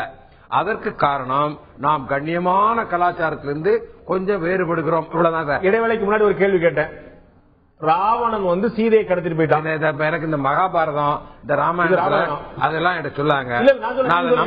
சொல்ல முடியல. என்ன சொல்லுவோம்? கலியுகம் சார் கெட்டு போச்சுன்னு சொல்லுவோம். இந்த யுகத்துல நடந்தது நீ காரணம் சொன்னீங்க. சினிமா கதை எடுத்துட்டு ரஜினி சார் ஒரு குத்துனாரு, வீடு ஒடிஞ்சு விழுந்தது அப்படிலாம் பேச மாதிரி பேசாதுங்க. நடைமுறையில் உள்ள சொல்லுங்க. ராவணன் நான் கேக்குறேன், ஆடை கலாச்சாரம் நல்லா இருந்த காலத்துல கற்பழிப்புகள் பாலியல் வன்முறை இல்லாம இருந்துச்சா? இந்த அளவு இல்ல. பதிவாகாம இந்த அளவு இல்ல, சந்தேகமே இல்ல, இந்த அளவு கிடையாது. அவனை இப்ப பஞ்சாயத்துல இருக்க மாதிரி பண்ணும்போது வானதி உங்களுடைய கருத்தை தெரிஞ்சுக்க விரும்புறேன். சகோதரரே, நம்மளுடைய இந்த விவாதம் முழுக்க பாத்தீங்கன்னு சொன்னா அது இந்த விவாதம் அப்படின்னு நான் சொல்ல வரல. பொதுவாகவே இந்த மாதிரியான செயல்களுக்கு பின்னால நாங்க அந்த காலத்துல பார்த்தோம், தலை கவிழ்ந்து நடப்பாங்க, ரொம்ப கண்ணியமா உட உடுத்துவாங்க. அதனால அப்ப குற்றம் குறைச்சலா இருந்தது. இப்ப எல்லாம் நிறைய பெண்கள் வெளியில வராங்க, அவர்கள் ஆடையெல்லாம் குறைச்சு போடுறாங்க, அதனால குற்றங்கள் அதிகரிக்குது அப்படிங்கிற ஒரு வெர்ஷன் அப்படின்னு பார்த்தா, நான் சொல்ற ஒவ்வொரு முறை குற்ற செயல்கள் நடந்ததுக்கு பின்னால் பெண் சம்பந்தப்பட்ட விஷயங்களே ஏன் விவாதத்திற்கு வருது, ஏன் சொல்ல மாட்டேங்கிறோம்? நம்ம கலாச்சாரத்துல சுவாமி விவேகானந்தர் சொல்லுவார், ஒரு வெளிநாட்டு மாது கூட நான் எனக்கு உன்ன மாதிரி குழந்தை வேணும், நான் உனக்கு திருமணம் செய்து கொள்ளணும்னு கேட்கும் போது அவர் சொல்லுவாரு, இப்பவே நீ எனக்கு தாய் தான், நான் உனக்கு மகன் தான். நான் அந்த மாதிரி கலாச்சாரத்துல வந்தவன். ஏனென்றால் எங்கள் நாட்டில் இருக்கக்கூடிய ஒவ்வொரு பெண்ணையும் நாங்கள் தாயா பார்க்கிறோம், சகோதரியா பார்க்கிறோம். அப்படியே சொல்ற கலாச்சாரத்தை பத்தி நம்ம ஆண் குழந்தைகளுக்கு சொல்லி தரணுங்கிறத பத்தி ஏன் ஒருத்தருமே பேச மாட்டேங்கிறாங்க? அதுவும் நம்ம கலாச்சாரம் தானே. இன்னைக்கு நம்ம சொல்றோம், இந்த நாட்டில் குற்றம் குறைச்சலா இருக்கு, உண்மை. நீங்க மேலை நாடுகளை கம்பேர் பண்ணும்போது இந்த நாட்டில் இருக்கக்கூடிய மக்கள் தொகை எண்ணிக்கைக்கு பெண்கள் மீதான தாக்குதல் அப்படிங்கறது புள்ளி விவரத்தைப்படி ரொம்ப குறைச்சல். ஏன் காரணம்? நம்ம கலாச்சாரம் காரணம். அந்த கலாச்சாரத்துல பெண்கள் மட்டுமல்ல, ஆண்களும் காரணம். ஏனென்றால் ஆண்கள் இந்த நாட்டில் இன்னமும் ஏன் இந்த வார்த்தை சொல்றேன்னா, ஒரு புறம் அதிகரித்திருக்கக்கூடிய பாலியல் குற்றங்கள் அப்படின்னு ஒரு பக்கம் இருந்தால் கூட இன்னமும் நம்முடைய சகோதரர்கள் பெண்களை கண்ணியமாக நடத்த வேண்டும். பெண்களுக்கு எதிராக கொடுமைகள் நடக்கும் போது நாம போய் முன்னால நின்று கண்டிக்கணும். கூட ஊர்ல பெண்களை மதிக்க வேண்டும் என்று சொல்ல வேண்டும் என்பது வரவேற்கத்தக்க கருத்து. இதுவரைக்கும் நடந்த விவாதத்தில் நீங்க ஒரு முறை கூட சொன்னது கிடையாது. இல்லையே, அது வேற. நீங்க ரெண்டையும் கன்ஃபியூஸ் பண்றீங்க. அந்த குற்றம் நடப்பதற்கான காரணம்னு பேசும்போது வேற, ஆனா குற்றச்செயலில் ஈடுபடுபவர்கள் நியூட்ரலானவர்கள், குழந்தை பருவத்தில் இருக்கிற ஆண்களுக்கு கூட நல்ல நீதி போதனை வேண்டும் என்று அவர்கள் சொல்வதை நான் வரவேற்பது வேற. இந்த ரெண்டையும் கன்ஃபியூஸ் பண்ண வேண்டாம். நீங்க ஒரு விஷயம் சொல்லும் போது கேட்டீங்க, வானதிட்ட பேசும்போது கேட்டீங்க, சீரியல்ல நடிக்கிற பெண்கள், சினிமாவில் ஆபாசமாக நடிக்கிற பெண்கள், சேர் லீடர்ஸ், இவங்கெல்லாம் உங்களுக்கு பெண்களை இழிவுபடுத்துவதாக தெரியலையா அப்படின்னு கேட்டீங்க. ஏன் இந்த பர்டிகுலர் விஷயம் மாத்திரம் பேன் பண்ற அளவு இழிவுபடுத்துவதாக தெரியுதுன்னு கேட்டீங்க. அதெல்லாம் அந்த சம்பந்தப்பட்ட பெண்கள் சம்மதத்தோடு நடப்பது. அதனால அது இழிவுங்கிறத பார்க்க முடியாது. அவர்கள் ஒரு தொழிலாக அதை ஏற்றுக்கொண்டிருக்கிறார்கள், அதை செய்கிறார்கள். அதுல போய் அடுத்தவங்க இழிவை பார்க்க வேண்டிய அவசியம் இல்லைங்கிறதா தனிப்பட்ட முடிவு. ஆனா இந்த விஷயத்துல பெண்கள் எப்படி பெண்கள் எப்படி இருக்கணும்னு சொல்றது, ஒரு வக்கரம் பிடித்த ஒரு மிருகத்தின் வாயிலிருந்து இதுவரை இந்திய பெண்கள் எப்படி இருக்கணும்னு மற்றவங்க எல்லாம் சொன்னது போதாதுன்னு ஒரு வக்கரம் பிடித்த மிருகத்தின் வாயிலிருந்து நாங்க அட்வைஸ் கேட்கணுமாங்கிறது தான் அந்த மிகப்பெரிய கோபத்தோட அடித்தளம். அதுதான், அதனாலதான் அந்த பேன் ஜஸ்டிஃபை ஆகுதுங்கிறது. அவர் அட்வைஸ் பண்ணல, அவருடைய புத்திய படம் பிடிச்சு நீ முருகனை சொன்னா கேப்பி, நிஜாம் சொன்னீங்க, நீ சொன்ன கருத்தை பாப்பீங்களா, சொல்ற ஆளை பாப்பீங்களா? சொல்ற ஆள் வக்கரம் பிடித்த ஒரு மிகப்பெரிய கொடுமையான செயலை செய்த ஒரு மனிதன் என்ன மாதிரியான அவருடைய மனசுல என்ன இருக்குங்கிறத நீங்க இன்னைக்கு பாத்துருக்கீங்க, இந்த வாரத்துல பாத்துருக்கீங்க, இதுக்கு முன்னாடி பாத்துருக்கீங்க. இந்தியாவுடைய பெரும்பான்மை ஆண் மகன்களுடைய சிந்தனை அப்படித்தான் இருக்குது. அவன் அதுல ஒரு அங்கம். அவன் மேலிருந்து வரல, கீழந்து வரல, இதே இந்தியாவில் இதே மன்னன் வந்திருக்கிறான். அவனுடைய சிந்தனை இப்படிதான் இருக்குது. இந்தியாவில் பெண்கள் வேலை செய்வதற்காக கணவன் வீட்டுல வேலை செய்வதற்கு அனுப்பப்படுறாங்க. அதுக்கு தான் அவங்க லாய்க்குன்னு அவன் சொல்றான். அப்படித்தான் நீங்க சிந்தனை இருக்கு. நீங்க மறுக்க போறீங்களா? சிந்தனை இருக்கிறதா இல்லையாங்கிறது இல்ல. இந்த கான்சர்வேட்டிவ் சொசைட்டில இதுதான் பெரும்பாலான ஆண்களின் எண்ணமாக இருக்கிறதுங்கிறத நான் மறுக்கல. முதல்லயே நான் அந்த பெரும்பான்மை ஆண் சமுதாயத்துடைய ஒரு ஆளாத்தான் இருக்கிறான். இல்ல, பெரும்பான்மை சமூக ஆண்கள் இந்த மாதிரியான ரேரஸ்ட் ஆஃப் ரேர் கேஸ் இவ்வளவு கொடூரமான செயல்களை செஞ்சிட்டு இருக்காங்களா? நான் ஒரு பெண்கள் எப்படி ஆடுன்னு நான் முடிவு பண்றேன். முடிவு பண்ணும்போது எனக்கு வாய்ப்புகளும் நேரமும் நான் மது அறிந்தா அதை செஞ்சு காட்டுறேன். அவ்வளவுதான் அவனுக்கு எனக்கு வித்தியாசம். இல்ல, நீங்க ஒரு மிக கொடூரமான மிக வக்கரம் பிடித்த ஒரு செயலை செய்த ஒரு மனிதனை இந்திய ஆண்களுடைய ஒப்பிடுவீங்க. அதுவே அடிப்படையில் தவறு. செயல் கிடையாது, சிந்தனை. நீங்க புரிஞ்சுக்க மாட்டேங்கிறீங்க. அவன் மது அருந்திருந்தா ஒரு மாபா இருந்தா உங்களுக்கு தெரியாத விஷயம் இல்ல. ஒரு தனி மனிதன் தனியா இருக்கும்போது பேசக்கூடிய விஷயங்கள் வேற, ஒரு கும்பலா இருக்கும்போது பேசக்கூடிய விஷயங்கள் வேற. அது 6 பேர் இருந்தா அந்த பெண் தனியா இருந்தா கூட ஒரு பையன் அவள பையன் தான். அதனால அவன் சுலபமா கையாள முடிஞ்சது. அவங்கள அவன் மனநிலை என்ன வந்தது, அவன் குடிக்க போட்டு குடிச்சிருந்தான். இல்ல அவங்க சொல்றதுக்கு நீங்க சார் அவங்க சொல்றாங்க, இப்படிப்பட்ட ஒரு கேவலமான கிரைம பண்ணவனுக்கு இந்த மாதிரி ஒரு கருத்தை சொல்வதற்கு உரிமை இல்லைன்னு சொல்றாங்க. நீங்க சொல்றீங்க அவன் நம்ம ஆணுங்கத்துல ஒருத்தன் மது இருந்த, இப்ப நீங்க இன்னொன்னு கொண்டு வந்தீங்க, மது இருந்தலன்னா அவர் யோக்கியர் மாதிரியும், மது இருந்ததுனால கற்பழிச்ச மாதிரி புதுசா ஒரு பாயிண்ட கொண்டு வராதுங்க. சார் எனக்கு என்ன தெரியுமா, அவன் ஒரு நிமிஷம் நீ உங்களுக்கு அவன் ஆணுடைய பிரதிநிதியா ஆண்களுடைய சங்க தலைவரா நான் பாக்கல, இந்த ஆண்களுடைய ஒரு அங்கமா பாக்குறேன். நீங்க சொல்ற விஷயத்துல அவன் சொல்றான், நிஜாமுதீன் சொன்ன விஷயத்துல அவன் சொல்றான். எனக்கு அவ்வளவுதான். நீங்க கற்பழிச்சீங்க நான் சொல்ல, ஆனா உங்களுடைய சிந்தனை அவனுடைய சிந்தனை மாறுவது. இங்க பாருங்க, நான் சொல்ற விஷயத்த அவன் சொல்றான்னு நீங்க எடுக்கிறதே நான் ஒத்துக்கல. அவன் மேடம் சொன்ன மாதிரி ஒரு மனித மிருகம் தான் செய்வதை நியாயப்படுத்துவதற்காக அவன் சப்ஜுகேட் பண்றான். அதையும் இதையும் தயவுசெய்து கம்பேர் பண்ணாதுங்க. நான் ஒழுக்கத்தின் மீது முழு நம்பிக்கை உள்ளவன், நான் சொல்வதை தவறாக எடுத்துக்கொள்ள கூடாதுன்னு நான் பேசுறதுக்கும், நான் ஒரு கற்பழிச்சனா ஏன்னா அவங்க ஆட சரியில்லைன்னு சொல்றதும் சால்ஜாய்ப்பு, அதை நீங்க ரெண்டையும் கம்பேர் பண்ணாங்க. இப்ப சொல்லுங்க நீங்க என்னன்னு. அதாவதுங்க, இப்ப இந்த டெல்லி சம்பவத்திலே நீங்க பார்த்தா தெரியுது, 9 மணிக்கு மேல பாதுகாப்பு இல்லாமல் போகக்கூடாது என்பதை தனியாக போகக்கூடாது என்று தடுக்கிறார்கள் என்று ஆங்கில புத்தி என்று சொன்னார்கள். நான் என்ன கேட்கிறேன், அகால நேரத்தில் போதிய துணை இல்லாமல் பப்ளிக் டிரான்ஸ்போர்ட்ல போறதை விட்டுட்டு தனியாருக்கு சொந்தமான கதவுகள்லாம் சாத்தப்பட்ட ஒரு வாகனத்தில் துணிச்சலோடு முன் யோசனை இல்லாமல் பாதுகாப்பட்ட தனத்தில் துணிச்சலாக ஏறி தனக்குத்தானே ஒரு நிதியை தேடிக்கொள்ளக்கூடிய அளவுக்கு அந்த நிர்பயா நடந்து கொண்டிருக்கிறார். அதையும் பார்க்கணும். நான் ரோட்ல போறேன், சாலையில ஒதுக்கி தான் போக முடியாது, பாதுகாப்பு. நான் சாலையில நடுவால போவேன். ஒரு பஸ் போகும்போது பப்ளிக் டிரான்ஸ்போர்ட் அல்ல, அது பப்ளிக் டிரான்ஸ்போர்ட் அல்ல. தெரியாது. பப்ளிக் டிரான்ஸ்போர்ட் போர்டு இருக்கும், நம்பர் இருக்கும், அரசு முத்திரை இருக்கும், வாகனம் இருக்கும். எதுவுமே இல்லாம மூடி போன நான் அந்த பக்கம் தான் போறேன், வாங்க விடுங்கன்னு சொன்னாக்கா 11 மணிக்கு நடந்த நிகழ்வுகள்ல எப்படி இது பார்க்க முடியும்? இப்ப பாதுகாப்பு நான் சாலையை தான் நடந்து போறேன், நான் நடுவாள் நடந்து போனா முடியுமா? நடுவாள் போனா சாலை போகுது, திட்டு போய் நிறைய இருக்கிறாங்க. பக்கத்துல சென்னைக்கு அருகில புறநகர் பகுதியில ஐடி கம்பெனில வேலை பார்த்துட்டு ராத்திரி பஸ் ஸ்டாப் நடந்துட்டு இருந்த பொண்ணு 4 பேர் புதற்குள்ள கூட்டு போயிட்டான். அதுக்கு என்ன சொல்லுவீங்க? ஐடி கம்பெனி வேலைக்கு போற நீ 11 மணிக்கு அது அரசுடைய பாதுகாப்பு குறைவு எங்க தான் நடக்குது, சட்டத்துடைய பயம் குறைவா இருக்கு, இல்லன்னு சொல்ல வரல. இந்த மாதிரி செய்யறவன் சிந்திக்கிறவன் சல்லிப்பேன் ஏன் சொல்ல மாட்டீங்க?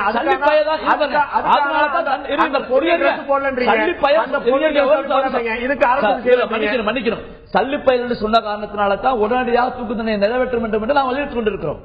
அதுல மாற்று கருத்து இல்ல, வச்சுட்டே இருக்க கூடாது. இது எப்படி இந்த சிந்தனை வந்து எனக்கு புரியல. அதாவது அந்த பெண்ணுடைய ஆடை சரியா இருந்தா அந்த பிரச்சனை இல்ல, அந்த பெண் பாதுகாப்பை அதிகப்படுத்துவதற்கு ஒழுக்கம் சார்ந்த நடவடிக்கைகள் தேவை என்பதை ஒரு வலியுறுத்தான கருத்துதானே ஒழிய இதுதான் தீர்வு என்றால் அது கிடையாது. அவர் பேசுறத பார்த்தா தூக்கில போட வேண்டியது நிறைய பேர் இருக்காங்க. பாதுகாப்பு பேசிட்டு இருக்கீங்க. காவல் நிலையத்துல பெண்களுக்கு எதிரான எத்தனை கொடுமைகள் இந்த நாடு பார்த்திருக்கு. அதனால பாதுகாப்பு அது முதல்ல பதிவு வச்சிருக்கிறேன். அது சட்டத்தின் பயம் இல்ல, சட்டம் போதுமான அளவுக்கு பாதுகாப்பாக இல்லை. ஏதாவது ஒரு பிரச்சனையை மக்கள் உணர்வோடு சிந்திக்கும் போது அப்படி கலப்பாங்க, மற்றவர்கள் அப்படி அடிக்கிறாங்க. அப்ப மக்கள் சப்போர்ட் இல்லாத பிரச்சனை நியாயம் கிடைப்பதில்லை. மரண தண்டனை கொடுத்தா குற்றம் குறைஞ்சிருமா? இது ஒரு சாதாரண அடிப்படை விஷயம் உங்களுக்கு புரியுது பாருங்க. என்ன நீங்க சொல்றீங்க? எந்த நாடுகள் அந்த மாதிரி நடந்துட்டு இருக்கு? ஒரு நிமிஷம். பெண்களை தரக்குறைவாக இழிவாக ஒரு மாற்று குறைவாக பார்க்கக்கூடிய ஆண்களுடைய சிந்தனையுடைய வக்ரம் அந்த விஷயம். அதை பார்க்க விட்டுட்டு பெண்கள் ட்ரெஸ் போடல, ஆண்கள் வந்து சட்டம் பேசல, பாஜக வேற விஷயம். ஆண்களுடைய எண்ணத்தை எல்லா ஆண்களுக்கும் அப்படி வராது சார். எல்லா ஆண்களுக்கும் வராது.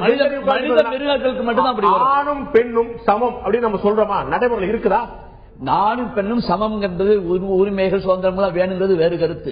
நான் சொல்றது எப்படி பாதுகாப்பு ஒழுக்கம் சார்ந்த நடவடிக்கைகள் இருவருக்கும் ஒன்றுதான். ஆணும் குறைவான ட்ரெஸ்ஸை போட்டுக்கொண்டு போவது கூடாது, அது மாதிரி பெண்ணும் அது மாதிரி போகக்கூடாது. ஏன்னு சொன்னா இது அடுத்தவர்களை தூண்டுதமான விஷயமா இருக்குது. நம்ம இது வரக்கூடிய சம்பவங்களை பாதுகாப்பா இருக்கக்கூடிய நடவடிக்கை சொன்னா நீங்க வந்து பெண்களே மோசமா சொல்றீங்க, பெண்களுடைய பார்வை தப்பா இருக்குன்னு சொல்றது என்ன நியாயம் இருக்கு? பாருங்க, இந்த டிபேட்ல மெயினான பாயிண்ட விட்டு பேசிட்டு இருக்கோம். அந்த பொண்ணு நிர்பயா வந்து அவன் ஒன்னும் அலங்கோலமான ஆடையில எல்லாம் அந்த பஸ்ல ஏறல. இவனுங்க தண்ணிய போட்டுட்டு நம்ம அப்படியே பாத்துக்கிட்டே போவோம்னு அதெல்லாம் டீடைல்டு அப்ப படிச்சோம். வரி வரியா போகும்போது இந்த பஸ் இங்க அவங்க எங்க போகுதான்னு கேக்குறாங்க. ஆமா அங்கதான் போகுது, பொய் சொல்றான். பொய் சொல்லி அவங்களை ஏத்திக்கிறான். அப்புறம் அப்பமும் தண்ணி அடிக்கிறான். தண்ணி அடிக்கும் போது அந்த பெண்ணோட அந்த ஆண் ஒரு மாதிரி இருக்காங்க, ஒரு ஓரமா இருக்காங்க. அப்புறம் பக்கத்துல உட்காந்து தண்ணி அடிக்கிறான், நைசா தொடுறான். இதெல்லாம் டீடைல்டா பார்த்தோம். அந்த விஷயத்தில் பொது கருத்துக்களை நாம் புகுத்த வேண்டாம். அந்த பெண் அப்படி ஒன்னும் அலங்கோலமான ஆடையில எல்லாம் போகல.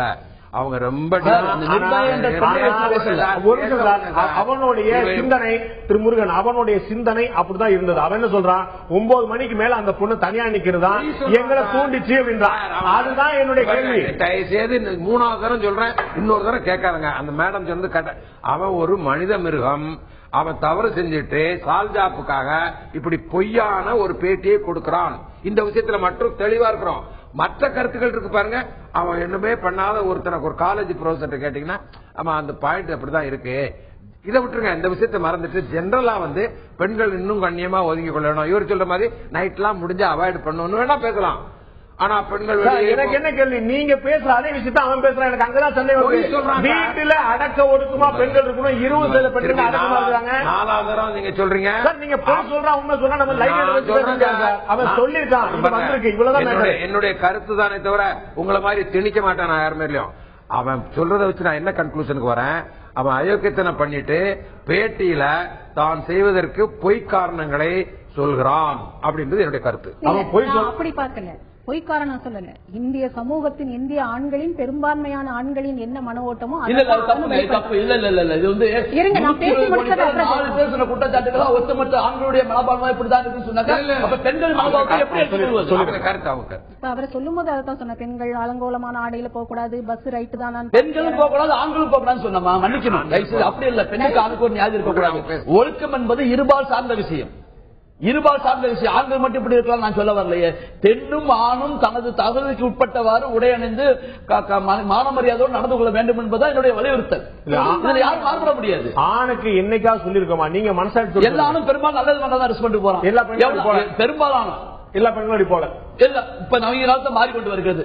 இங்க வந்து 2 பேரும் வித்தியாசமா இருக்கலாம். பெரும்பாலான மாறிக்கொண்டிருக்கிறார்கள். பெரும்பாலான இந்திய ஆண்களின் மன ஓட்டத்தை தான் அவன் வெளிப்படுத்தி இருக்கிறான். அதுல நான் உண்மையா கண்டிக்கிறேன். இந்தியாவுடைய பெரும்பாலான ஆண் மக்கள் பெண்களை சகோதரியாகவும் தாயாகவும் கூட பிறந்த சகோதரியாக வைத்திருக்கக்கூடிய இந்தியாவில் அதனால்தான் இப்ப கொடுக்கக்கூடிய கற்பழிப்பு கம்மியா இருந்து கொண்டிருக்கிறது. பெண்களை போதிக்கப்படுகிறார்கள், பெண்களை புதிச்சு காக்கின்றார்கள். பெண்களை இந்தியாவின் ஆண்கள் காப்பது போல உலகத்தில் எந்த ஆண்களும் காப்பதில்லை.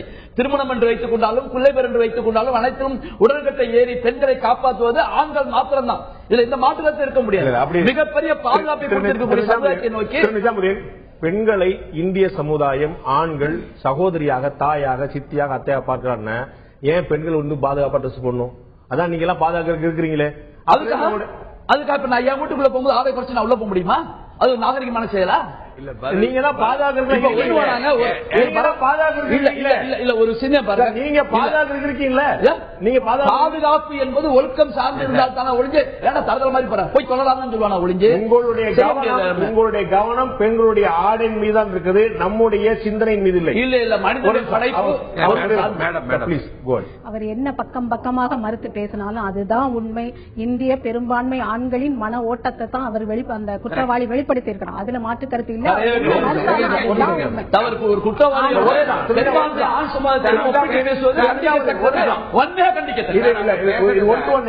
இது விவாதம் மற்றவர்கள். ஆனா இந்த மாதிரியான ஒரு மனம் வக்கரம் பிடித்தவன் ஒரு பொது கருத்தை சொல்றாங்க போது இந்த பொது கருத்தை சொல்கிற வெளியில் இருக்கிற சாதாரண பொதுஜனங்கள் ஆண்கள் அந்த கருத்தை மாற்றிக்கொள்வார்களா என்று நாம பார்க்கணும். ஆனா அந்த மாதிரி கருத்து மாற்றம் இல்லவே இல்லை. அவன் குற்றவாளி, அவன் சொல்லிட்டான். ஆனா பொதுவாக இருக்கிற ஒரு கருத்தை தன்னுடைய குற்றத்துக்கு சாதகமாக அவன் பயன்படுத்திக்கிறாங்கிற மாதிரியான வெர்ஷன்ஸ் தான் வருதே தவிர அந்த பார்வையிலேயே தவறு இருக்கிறதுன்னு இனியாவது பொது சமூகம், பொது ஆண்கள் சமூகம் ஒத்துக்கிடுவான்னு பார்த்தா அந்த மாதிரியான ஒரு பார்வை இல்லைங்கிறதையும் நான் இந்த இடத்துல பாக்குறேன். வானதிட்ட நான் கேட்க விரும்புறேன். நரேந்திர மோடி அவர்கள் சுதந்திர தின உரையாற்றும் போது சொன்னார், நம்ம பெண்கள் எங்க போறாங்க எங்க வர்றாங்க அப்படிங்கலாம் நம்ம பாக்குறோம். அதே அளவுக்கு முக்கியத்துவத்தோட பசங்கள்ட்ட நம்ம பேசணும், ஆண்களை பார்க்கணும். நீங்க சொல்லுங்க வானதி, ரிப்பீட் பண்ணாங்க, நீங்க கண்டிப்பா பண்ணுங்க. வானதி சொல்றீங்க. ஹலோ, தொடருங்க Vanathi. Yes please go ahead. Correct.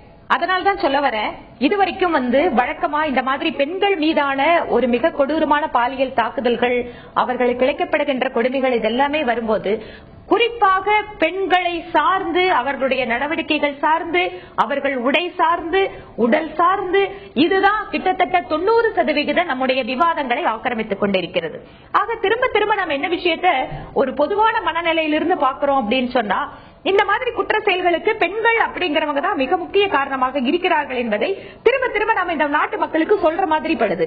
அதனாலதான் இந்த ஆவணப்படத்திற்கு இவ்வளவு தூரம் ஒட்டுமொத்தமாக பாராளுமன்றத்தினுடைய அரசியல்வாதிகள் அவங்க மட்டும் இல்ல, நீங்க இன்னைக்கு பாத்தீங்கன்னு சொன்னா எங்கெங்கெல்லாம் தங்களுடைய கருத்துக்களை வெளிப்படுத்த முடியுமோ அத்தனை இடங்களில் இருந்தும் இந்த மாதிரி ஆவணப்படத்தின் வாயிலாக திரும்பவும் ஒரு கருத்து வலுப்பெறுகிறது அப்படிங்கிற அடிப்படையில தான் இந்த ஆவணப்படம் தடை செய்யப்பட வேண்டும் என்று கோரிக்கை வருகிறது. அரசாங்கம் அதை நிறைவேற்றுகிறது. நடக்கிறது, அதை தடுப்பதற்கு அரசு என்ன செய்திருக்கிறது? நீங்கள் ஏற்கனவே சொன்ன போல மரணம் சம்பவிக்கக்கூடிய அளவுக்கு கோபம் அளவுக்கு போனா மரண தண்டனை விதிக்காதீங்க. அந்த மரண தண்டனை விதிக்கப்படாத நிலைமைதான் இந்தியாவில் இருக்குது.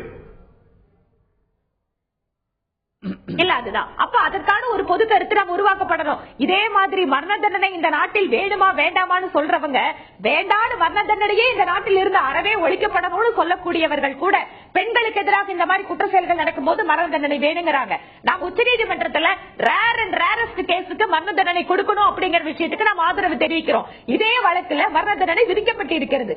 இன்று கீழமை நீதிமன்றம் முடிஞ்சது, டெல்லி அப்பீல் முடிஞ்சது, சுப்ரீம் கோர்ட் இருக்கு. இன்னைக்கு சுப்ரீம் கோர்ட்ல இந்த வழக்கு எவ்வளவு தூரம் விரைவாக முடிக்கப்படும் அப்படின்னு வரும்போது அவர்களுக்கான தண்டனை கிடைக்கதான் போகுது. அதுல நிச்சயமாக ஒரு மாற்று இது வரப்போறதில்லை. ஏன் என்று கேட்டால் எல்லாமே ஒப்புதல் வாக்குமூலத்தின் அடிப்படையில் நிகழ்ந்திருக்கக்கூடிய நிகழ்வு.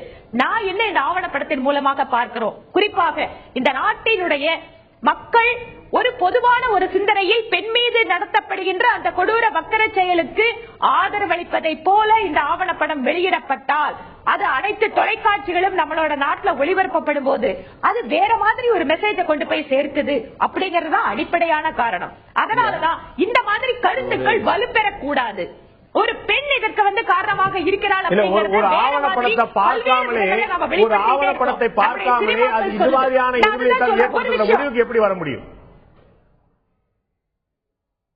இல்ல அதுதான் சொல்றேன். நீங்க ஒரு தடை அப்படின்னு விதிக்கப்பட்டதற்கு பின்னால் அவர்கள் நிச்சயமாக இன்னைக்கு டெல்லி உயர்நீதிமன்றத்தை அணுகி இருக்காங்க. டெல்லி உயர்நீதிமன்றமும் தடை விதித்திருக்கிறது. நிச்சயமாக எவ்வளவோ படங்கள் மக்களுடைய எதிர்ப்புகளை மீறி அது திரையிடப்படலாம் அப்படின்னு சொல்லி கோர்ட்டோட நீதிமன்றத்தின் உத்தரவுக்கு பின்னால் கூட அது மக்களுடைய உணர்வுகளுக்கு நிறைய இடத்துல மதிப்பளிச்சோ இல்லது பயந்தோ அச்சுறுத்தல் காரணமா திரையிடப்படாமல் போனதெல்லாம் இருக்கு. இதுல இன்னொன்னு கூட இந்திய அரசாங்கம் சொல்லி இருக்காங்க, இது இன்டர்நெட்ல கூட வரவிடாம பாக்குற அளவுக்கு இந்த அரசாங்கம் நடவடிக்கை எடுக்கணும்னு உயர்நீதிமன்றம் சொல்லி இருக்கு. இது உலக நாடுகள்ல இன்டர்நெட்ல போய் பாக்குறாங்கன்னா இன்டர்நெட்ல இந்த நாட்டில் அதை தேடி பார்க்கின்ற சதவிகிதம் மிக குறைச்சல். ஆனால் அதுவே அரசாங்கத்தினுடைய ஒப்புதலோடு அனைத்து தொலைக்காட்சிகளிலும் ஒளிபரப்பக்கூடிய சாத்தியக்கூறுகள் அப்படிங்கிறது அதற்கு வேற ஒரு டைமென்ஷன் இருக்கு. அதனாலதான் இதை தடை செய்ய வேண்டும் என்று அரசாங்கம் எடுத்த முடிவு. பாலியல் வன்புணர்ச்சி காட்சிகள் நாடு முழுக்க யூடியூப்ல போயிட்டு இருக்கு, நாடு முழுக்க வெப்சைட்ல போயிட்டு இருக்கு, நாடு முழுக்க வாட்ஸ்அப்ல போயிட்டு இருக்கு. அதை தடை பண்ண முடியல. கற்பழிப்பு காட்சிகள் ஒளிபரப்பப்பட்டிருக்கு, தடை பண்ண முடியல. கற்பழிப்பு பற்றிய ஒரு ஆவணப்படம் தடை செய்ய சொல்லிட்டு மத்திய அரசு கடுமையாக முயற்சி பண்ணுது. அதுல கூட இந்தியாவில மட்டும்தான் தடை. அப்ப பக்கத்துல பாகிஸ்தான்ல, இலங்கையில, நேபாளல பார்க்கலாம். இது என்ன நியாயம்? இது தடை இருந்துச்சா உலகத்துல தடை ஏற்பாடு பண்ண முடியுமா? செய்தியில அது வந்துட்டே இருக்கணும். ஆனா ஏன் வந்து என்னங்க நம்ம நாட்டு பிரச்சனை நம்ம நாட்டை பார்க்கலாம், உலக நாடுகளை பார்க்கலாமா? பல்வேறு விஷயங்கள்ல சரி பண்ண வேண்டிய முயற்சி சகோதரி வானதி சீனிவாசன் அவர்கள் பதில் தரணும். இல்ல சகோதரி வானதி சீனிவாசன் அவர்கள் பதில் தர வேண்டும். மக்களோட சிந்தனையில நான் பேசி முடிச்சேன். இல்ல உங்களோட கேள்வி கேட்கிறேன்.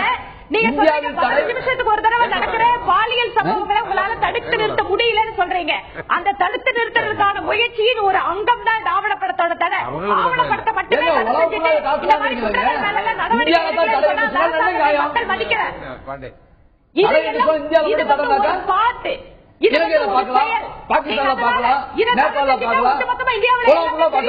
கேள்வி இங்க நடந்த என்னன்னு பார்க்க கூடாது. இது ஒரு இருட்டடிப்பு. இல்ல பொதுவா இரும்பு திரை கொண்டு அடக்குகிறார்கள். பொதுவா இந்த மாதிரியான டாக்குமெண்ட்ரிஸ்ல என்ன வரும்னா, அந்த குற்றவாளி வந்து அதுக்கு ஒரு ரிமோர்ஸ் வந்து எக்ஸ்பிரஸ் பண்ணியிருப்பான். நான் அந்த மாதிரியான ஒரு குற்றத்தை இந்த சூழ்நிலையில பண்ணிட்டேன், இப்ப நான் அதை நினைச்சு வருந்துறேங்கிற மாதிரியான ஒரு எக்ஸ்பிரஷன்ஸ் தான் இந்த மாதிரியான டாக்குமெண்ட்ரி.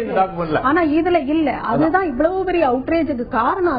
அதுதான் உண்மை வெளிக்கொண்டு முயற்சி. நான் வந்து மன்னிப்பு சொன்னா அது உண்மை. நான் மன்னிப்பு சொன்னா ஒரு சிம்பத்தி கேள்வி கேட்டேன். சிம்பத்தி வந்து ஒரு பெரிய நீங்க சொல்லலாம். அப்படி இல்ல, இவங்க வந்து ஷாக். இவங்க அந்த படத்தோட இயக்குனர் சொல்லக்கூடிய விஷயமே அவன் ஒரு நிமிஷம் கூட வருத்தமோ கேவலமோ உணர்ச்சப்படவே இல்லை. அவன் ரொம்ப தெளிவா எப்படி பண்ண 100 சொல்றான். அப்படித்தான் பண்ண நேரம் எங்களுக்கு தூக்கு விளைக்கப்பட்டால், எங்களுக்கு மரண தண்டனை விதிக்கப்பட்டால், எதிர்காலத்தில் வன்புணர்ச்சி ஈடுபடக்கூடியவங்க பெண்ணை உயிரோட விட்டு அப்படித்தான் மாட்டிக்கிறோம்டா, பெண்ணை கொன்றணுங்கிற என்ன வரும் சொல்றான். அவ்வளவுதான் கொடூரமா இருக்கா. இதை எப்படி எக்ஸ்போஸ் பண்ணுவீங்க? இது ஒரு ஆவணம் இல்லைன்னு இதை வந்து ஒரு டெக்ஸ்ட்ல இல்ல அவங்களுடைய அந்த லேடி எடுத்திருக்கிற லேடியோட வாய்ஸ்ல இது வந்தா பரவாயில்ல. நேரடியாக அவனுடைய இதை வந்து ரெஜிஸ்டர் பண்ணிட்டு நீங்க டாக்குமெண்ட்ரியா போடும்போது இட் பிகம்ஸ் அன் அட்வைஸ். ஒரு குற்றவாளிகளுக்கு, மற்ற குற்றவாளிகளுக்கு, எதிர்கால குற்றவாளிகளுக்கு கூட இது ஒரு அட்வைஸா போகும். இந்த மாதிரியாக நீங்க செய்யுங்க. என்னுடைய பார்வை ஏன் அவுட்ரீச் கிளம்புது அப்படின்னா, ஒரு பெண்ணாக நான் இதை பார்க்கும்போது இந்திய பெண்களுக்கு எப்போதுமே எல்லாரும் அட்வைஸ் பண்ணிக்கிட்டே இருக்கிற ஒரு நிலைமை தான் இருக்கு. அதை வந்து ஒரு மன வக்கரம் பிடித்த ஒருவனும் கூட அந்த இதுல சேர்ந்துட்டு அவன் அட்வைஸ் பண்றதையும் நாம கேட்கணுமா அப்படிங்கறதுதான் அடிப்படையான அந்த மிகப்பெரிய கோபத்துக்கு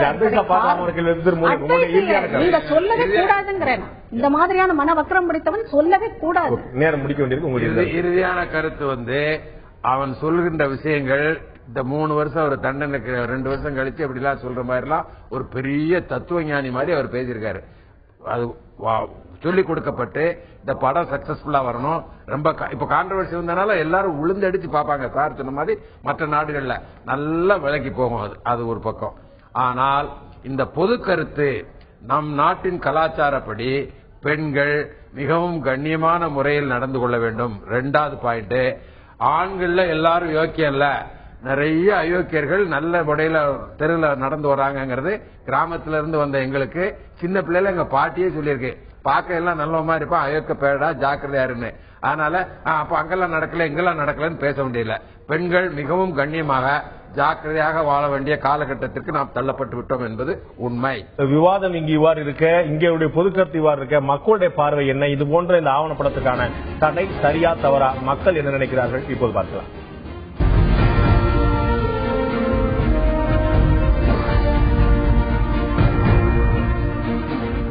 இந்தியா மகள் ஆவணப்படத்துக்கான தடை மிகச்சரி என்று 53% மக்களும், இதற்கான படத்துக்கான தடை தவறு என்று 25% மக்களும், இது தொடர்பாக விவாதம் தேவை என்று 22% மக்களும் தெரிவித்திருக்கிறார்கள். இந்த ஆவணப்பட தடை தொடர்பாக விவாதம் தேவை என்று 22% மக்களும், இந்த தடை தவறு என்று 25% மக்களும், இதுபோன்ற தடை மத்திய அரசு விதித்திருப்பது மிகச்சரி என்று 53% மக்களும் தெரிவித்திருக்கிறார். மக்களுடைய பார்வையில இதுபோன்ற தடை பானுகம் சொன்னது போல ஒரு பார்வைதான் இருக்கிறது. இதுபோன்ற எண்ணங்கள், இதுபோன்ற கருத்துக்கள் ஒரு தவறான சிந்தனை தான் பரப்பும் என்ற எண்ணம் இருக்கிறது. இதை தாண்டி இன்னொரு சிந்தனையும் இருக்கிறது. இதுபோல ஒவ்வொரு ஆவணப்படத்தையும் தடை செய்து கொண்டே போனால் நாளை அரசியல்வாதிகள் அவர்களுக்கு பிடிக்காத ஒரு காரணத்தை ஆவணத்தை காட்டி இது ஆவணம் வரக்கூடாது என்று தடை செய்யக்கூடிய வாய்ப்பு இருக்குது.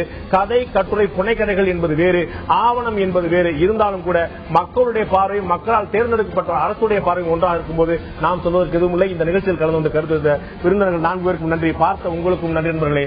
மீண்டும் இன்னொரு நிகழ்ச்சி சந்திப்போம். அதுவரை நன்றி, வணக்கம்.